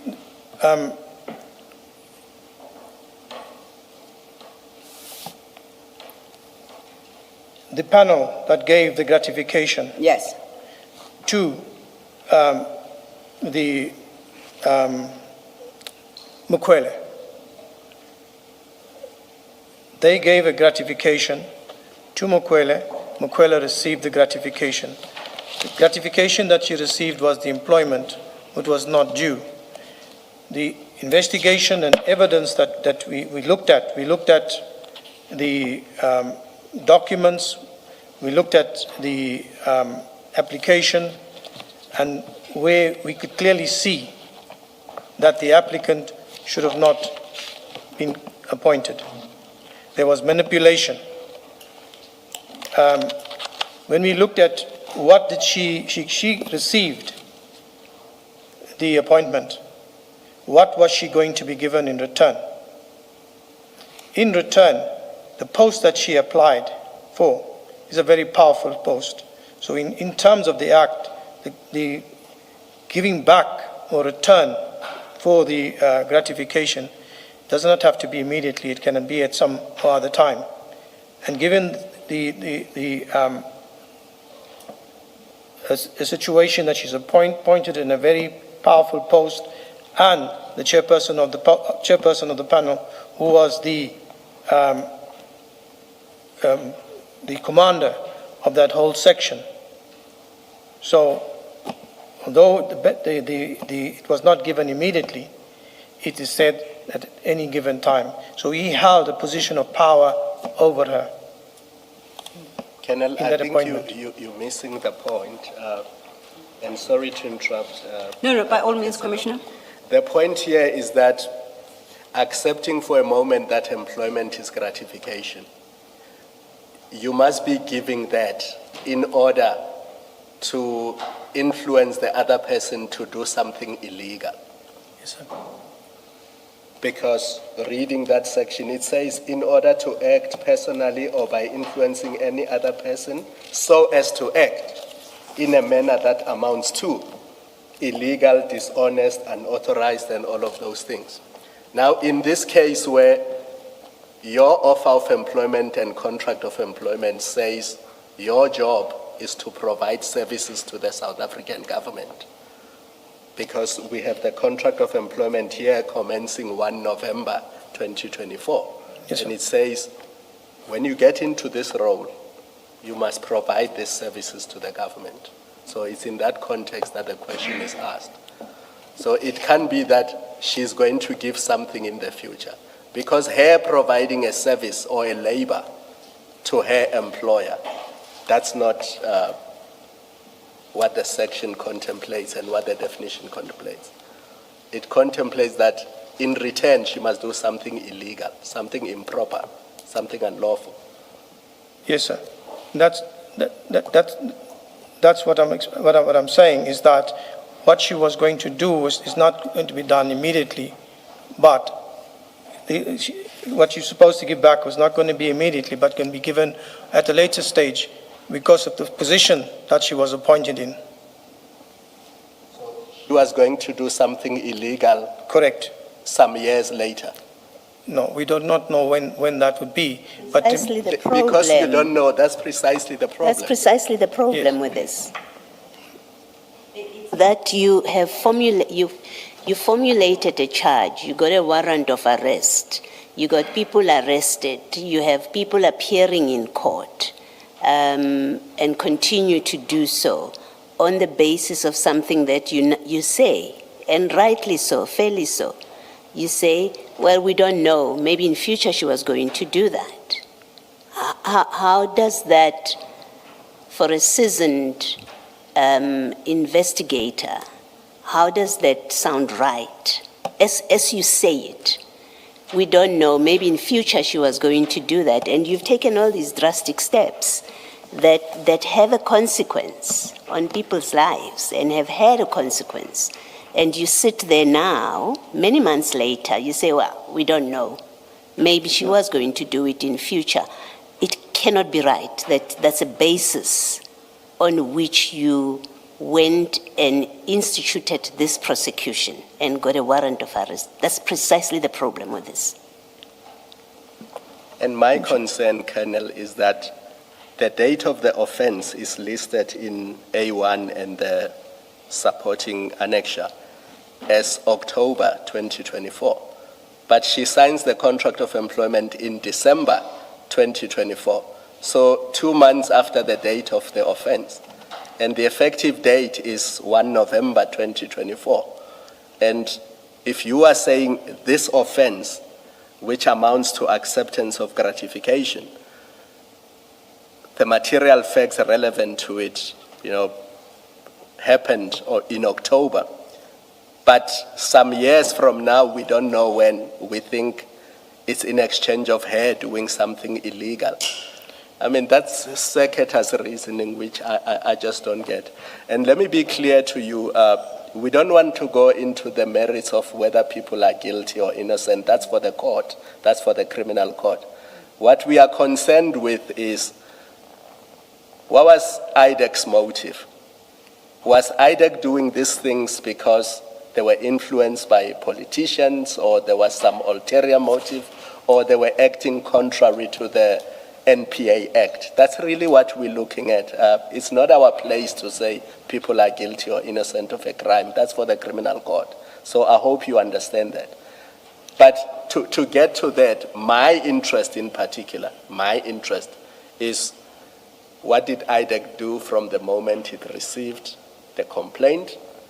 Did it comply with statute? Did it follow correct procedures? And what was the reason behind how IDEC acted? And all these questions and what we elicit from you, we may have to draw inferences from those at a later stage. But just so you are clear, we're not focused on whether people are guilty or innocent of a crime. Can I respond? And I hope that assists you and you are able to calm down, and when you respond to questions, it's with that in mind. Can I respond, And Commissioner? we've taken advocates the last time, but No. I did so because I could see that you were struggling with the second part of that definition of gratification. Commissioner, noted. What I've explained and what you've explained now, that what you are looking for is that whether IDEC was influenced in any way with regards to this particular matter. And that's where I'm saying that's where the emphasis was. But when we're going in deeper into the matter, and this single matter, we're going right into the merits of the whole matter. No, Colonel, we're going into how you conducted yourself in the lead up. That's what we're focusing on. So your affidavit, where you were asking for a warrant, that's the lead up. Yes. That's not in the criminal court people answering to charges. That's IDEC's conduct in the lead up. How did you deal with documents? For example, I asked you a question. Let me give you an example. I asked you a question earlier about whether the advert was, inviting people from outside to apply. And your answer to me was, you were not aware at the time, you became aware now. Now, I've read your affidavit, the same affidavit we're looking at, from June 2025. And in that affidavit, you say so, in so many words, that this position was advertised externally. So it means in June last year already you knew that to be the position because you put that in your affidavit. Again, that's the lead up. That's not what happens in the criminal court. Commissioner, if I could just stress the affidavit, part of it, and the advert. I did not say that it is now. Only get to know now. When the documents were subpoenaed and we got the documents, the whole appointment documents, the advert was there. So it was clear when we received those documents in February, March 2024. No, 2025. I just got to get the date right. When we received those documents, then the advert was there. All the applicants' documents were in the bundle. So there we saw it externally. And we also noticed that it was advertised previously too as well. Thank you, Commissioner. Thank you, Commissioners. You, just staying with the definition, I think you stated that this employee was to act illegally in the future in order for the employment to constitute gratification. She would have been, as I explained, and I did not want to go too much deep into the merits of that response. No, it's okay. I'm just testing. Yes. Did I understand you correctly? So basically, in so saying, you were indicating that if it is a quid pro quo, her part was not done yet. That part would subsequently come after the employment. That's Yes, what you sought to whatever communicate. it would be would come Yes. after that process. Right. It didn't Now- have to be immediate. And I appreciate that you can't put a timeline to it. You don't know when. What I'm interested, sorry, ask me. No, carry on. It's fine. Okay. So, I accept that you can't put a timeline to it as to when it shall be done, when she will so act. Correct? I'm happy to accept that. At this stage, Commissioner, at this stage we could not say. Indeed. Yes, And I accept that. yes. What I'm interested in is the act. What act was she to perform, to your understanding?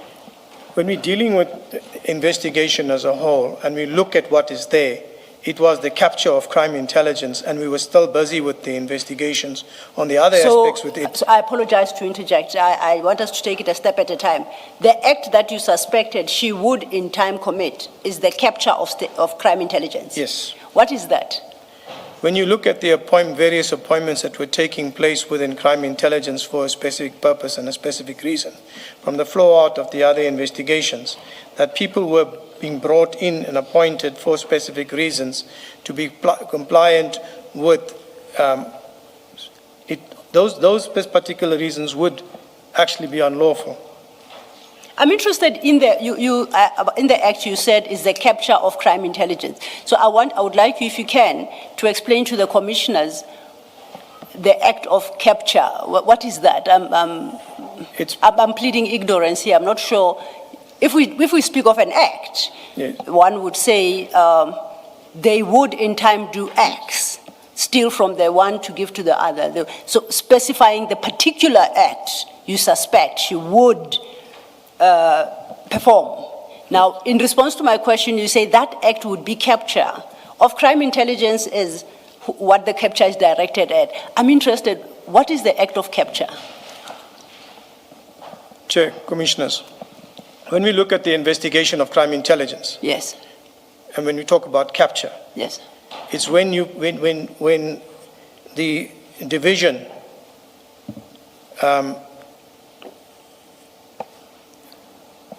your people are placed in specific positions to do certain things. Now, certain things could mean tenders, manipulating of tenders. It could be giving out information on operations that are there. The applicant was the head of a very sensitive post, Okay. which deals with high-profile operations.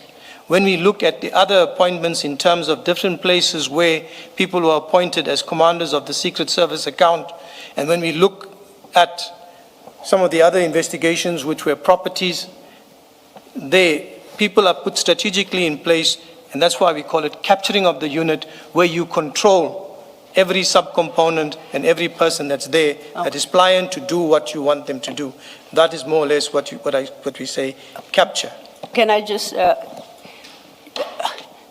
I'm interested in her act, not the act of the collective. Interestingly, you didn't say the act would be to steal, for instance. You say the act would be to capture. Now, at the time you made that determination, what about her employment led you to conclude that the act she would in time perform is that of capture? When you look at the investigation itself and the charges, we looked at, she applied for the post. Yes. Investigation revealed that she lied, misrepresented herself on that. The panel were aware of it. Each of the panel members to themselves were, if we look at our other investigations that are there, why they also would have went with the chairperson of the panel to appoint the specific person, because they also had investigations against them.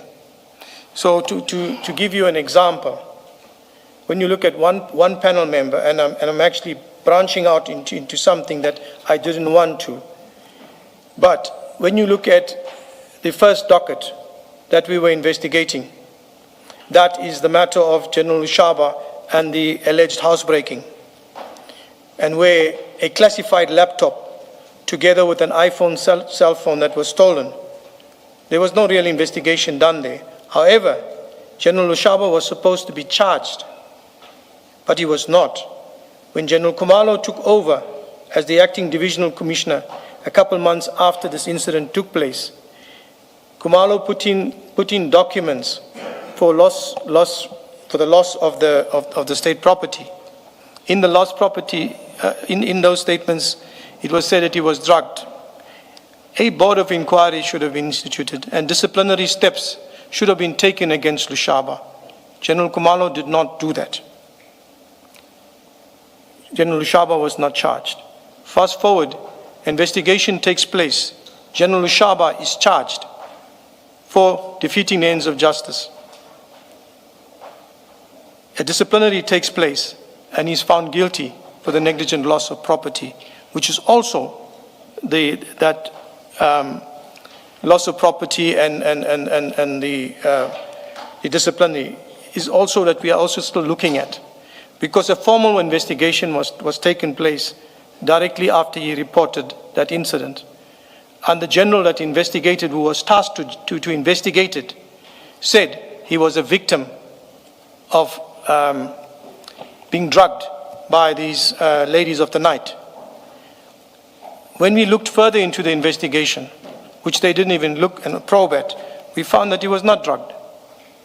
So here you have somebody who's sitting there at Crime Intelligence with General Khumalo there, and General Khumalo is aware of it because he signs off on those documents when it goes to the loss management.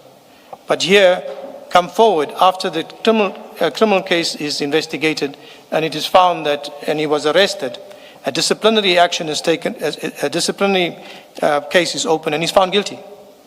So that's just one example. There is more on this which I do not want to expose. So is the complaint, remember we're talking about these charges here, Yes, the institution of these charges relating to the appointment of Ms. Mukwele.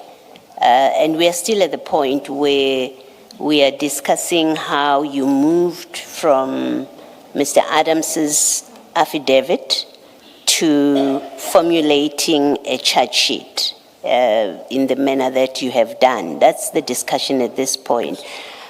Are you prosecuting, or the charge sheet, are you charging General Lushaba and General Khumalo for including General Lushaba in the panel? Is that part of the complaint? Is that why you are telling us this story about the loss of his laptop? That because there's that history, the charge relating to this appointment, insofar as it includes him, and General Khumalo is further justified by the fact that he hadn't been disciplined previously, or a discipline happened, you are not happy with it, and the outcome and the conduct of Khumalo, and therefore his inclusion in the panel that appointed Ms. Mukwele was part of state capture. Is that of capture of crime intelligence?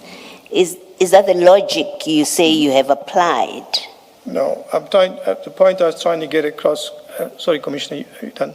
Yes, you may proceed. The point I'm trying to get at when it comes to the appointments, and as I explained with regards to how the systematic capture took place, where you have the panel that appointed Mukwele, when we spoke about the gratification, and when the gratification is going to be given at a later stage or whenever, when we look at Mukwele, the application that she made, the panel was fully aware the processes were manipulated.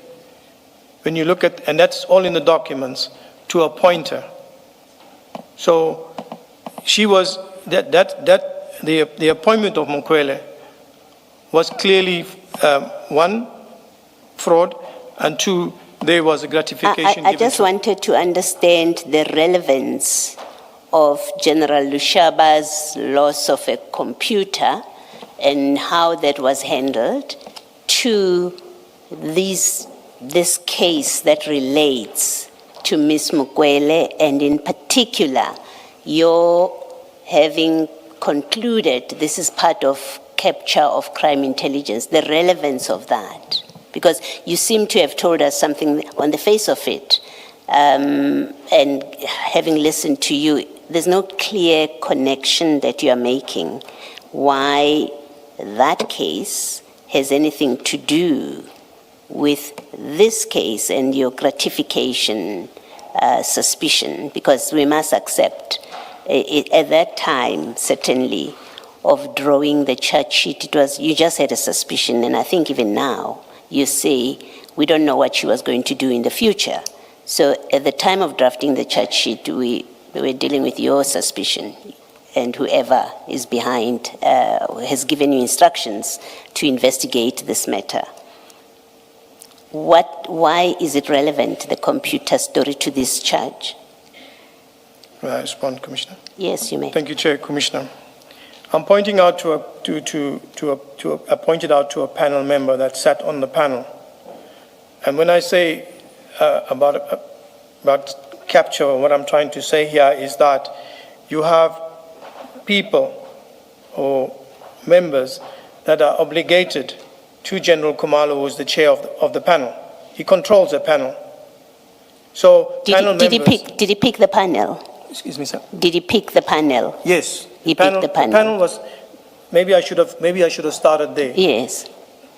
My apologies, Commissioner. The panel was selected by General Kumalo. He selected the panel. The members on the panel, together with General Kumalo, it was very clear that they manipulated the process of appointing. When you look at the documents, the evidence, what we collected, this is what came out there.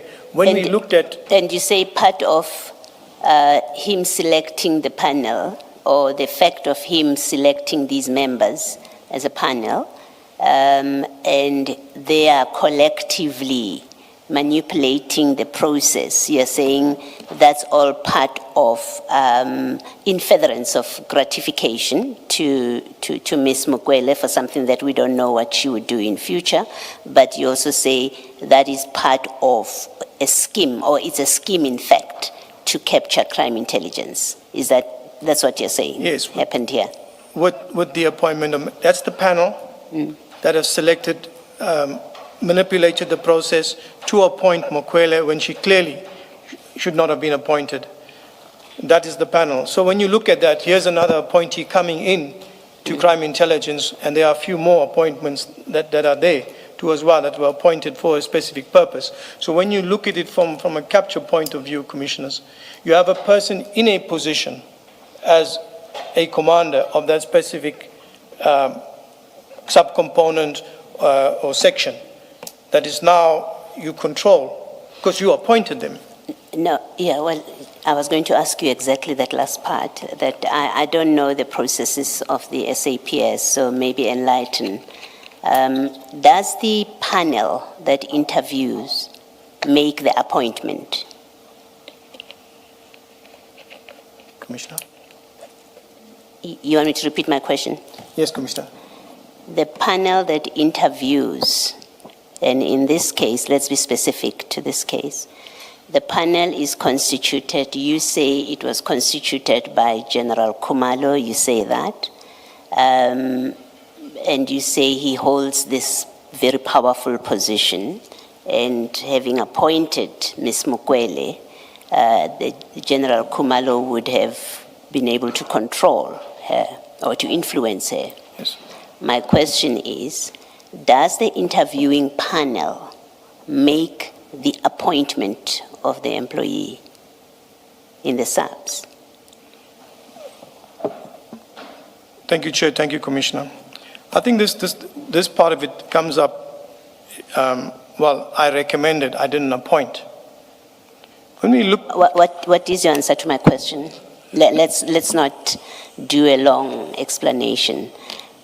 Does the interviewing panel does an interviewing panel in the SAPS, and in particular the interviewing panel that interviewed Ms. Mukwele, did it appoint her? Is it this panel that appointed her? That's the panel that appointed her. The panel appointed her? Yes. Thank you.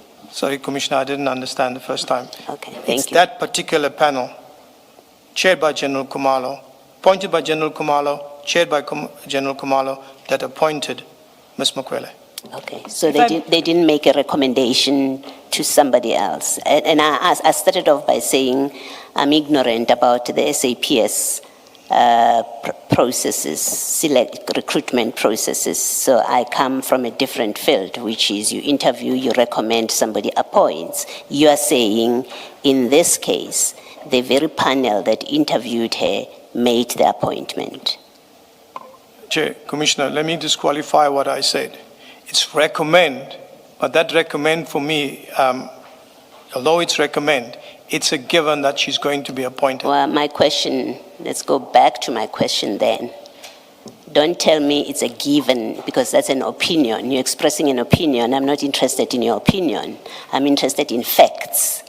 This panel that interviewed Ms. Mokwele, is your evidence or testimony that that panel appointed her? Because it's a simple matter. There is a letter of appointment somewhere, right? Or there's a minute somewhere. So we can verify that if we need to. But right now, I'm speaking from your knowledge because you're testifying and you took certain steps. So my question is simply this. Are you saying this panel appointed as a matter of fact and as a matter of law, because it has consequences, that she was appointed by the panel? Can I respond, Commissioner? That's what you say. Thank you. Thank you, Chair. Thank you, Commissioner. Let me be clear on it, Chair. So This panel recommended Mokwele to the National Commissioner to be appointed, which eventually led to her appointment indeed. That's my answer. So, okay, let's reprise your answer. So you say now she was appointed by the National Commissioner. Correct. That's all. You see, it was easy. That's all I wanted from you. Yes. Thank you. He's the one that eventually signs off. He's the one that appoints. Sorry. He's the one that appointed her. Finally, yes, he signs off on the appointment. Thank you. Chair. Just to close out on that, the issue of just, Commissioner Baloyi has just conversed with you. Let's just go back to the panel. You say Kumalo established the panel, appointed. Correct. In the course of your investigations and considering applicable prescripts regarding recruitment and promotions, I just want to understand what you were able to establish. That panel that you say Kumalo put together, the composition thereof, is it subject to approval by some higher authority, an authority higher than Kumalo, or a designated authority within SAPS? So the constitution of that panel, as your evidence has shown, is it subject to approval by a different authority within SAPS? Secondly, if the answer is yes, was such authority obtained with the result that the panel was approved or not approved, or the authority was never sought? Where do we land? General Kumalo selected the panel. Yes. The panel selection is sent to the head office. Okay. The head office approved the panel that he selected. Okay. So in so doing, the head office, whatever you mean by head office, The National Commissioner's Office. National Commissioner's Office. Yes. Okay. You don't have HR or some division that deals with these matters? They all go, everything goes to National Commissioner to approve? No. Is that how it works? What did your investigations show? It goes to the HR department of the National Commissioner's Office. So when I say National Commissioner, it's that specific department that deals with it. What is the HR office of the National Commissioner's Office? It's the national office, the national HR office for the whole country. Oh, so why do you make it the HR office of the National Commissioner's Office? Because as if it resides in the National Commissioner's Office. It doesn't, and you know that for a fact. There's an HR It's a department. division within SAPS, correct? There's an HR department in every province. You have a provincial commissioner where the provincial HR department is also. So you have the National Commissioner's Office where you have the national HR office that is there. Okay. So you say the selected panel is selected by Kumalo, was sent for approval to that particular office, Yes, and that complied with the prescripts, applicable prescripts. it complies with it. Was approval granted to the best of your knowledge? Approval was granted. So does your charge sheet reflect that the eventual panel was as approved by that division or body Does your charge sheet take into consideration that approval, or that approval becomes irrelevant because it was Khumalo who selected the panel and put it up for consideration with the result that it is approved or rejected? When it was stated that it's actually meant that Khumalo selected the panel Yes. himself. Yes. And it was sent up to the HR department of head office, which was approved. Now, whoever was approving, did they have the power to disapprove or reject some members of that panel? Do they have any powers, to your understanding, or is it to rubber stamp and it just goes back and they work?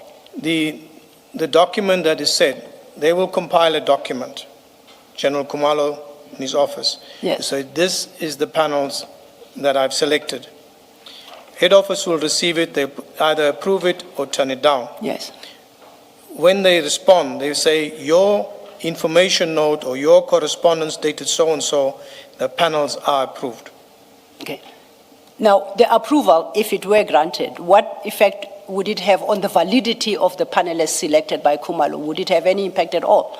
Well, if the panel is approved by head office, it's approved. It's an approved panel. Okay. So that means the recommendations given by Khumalo is approved by head office. Okay. Chair, I see it's gone 4, 16:09. I'll be moving on to a different topic, so this might be an opportune moment to stop. Thank you. Let's adjourn and resume at 9:30 tomorrow morning. Thank you, Chair. Thank you.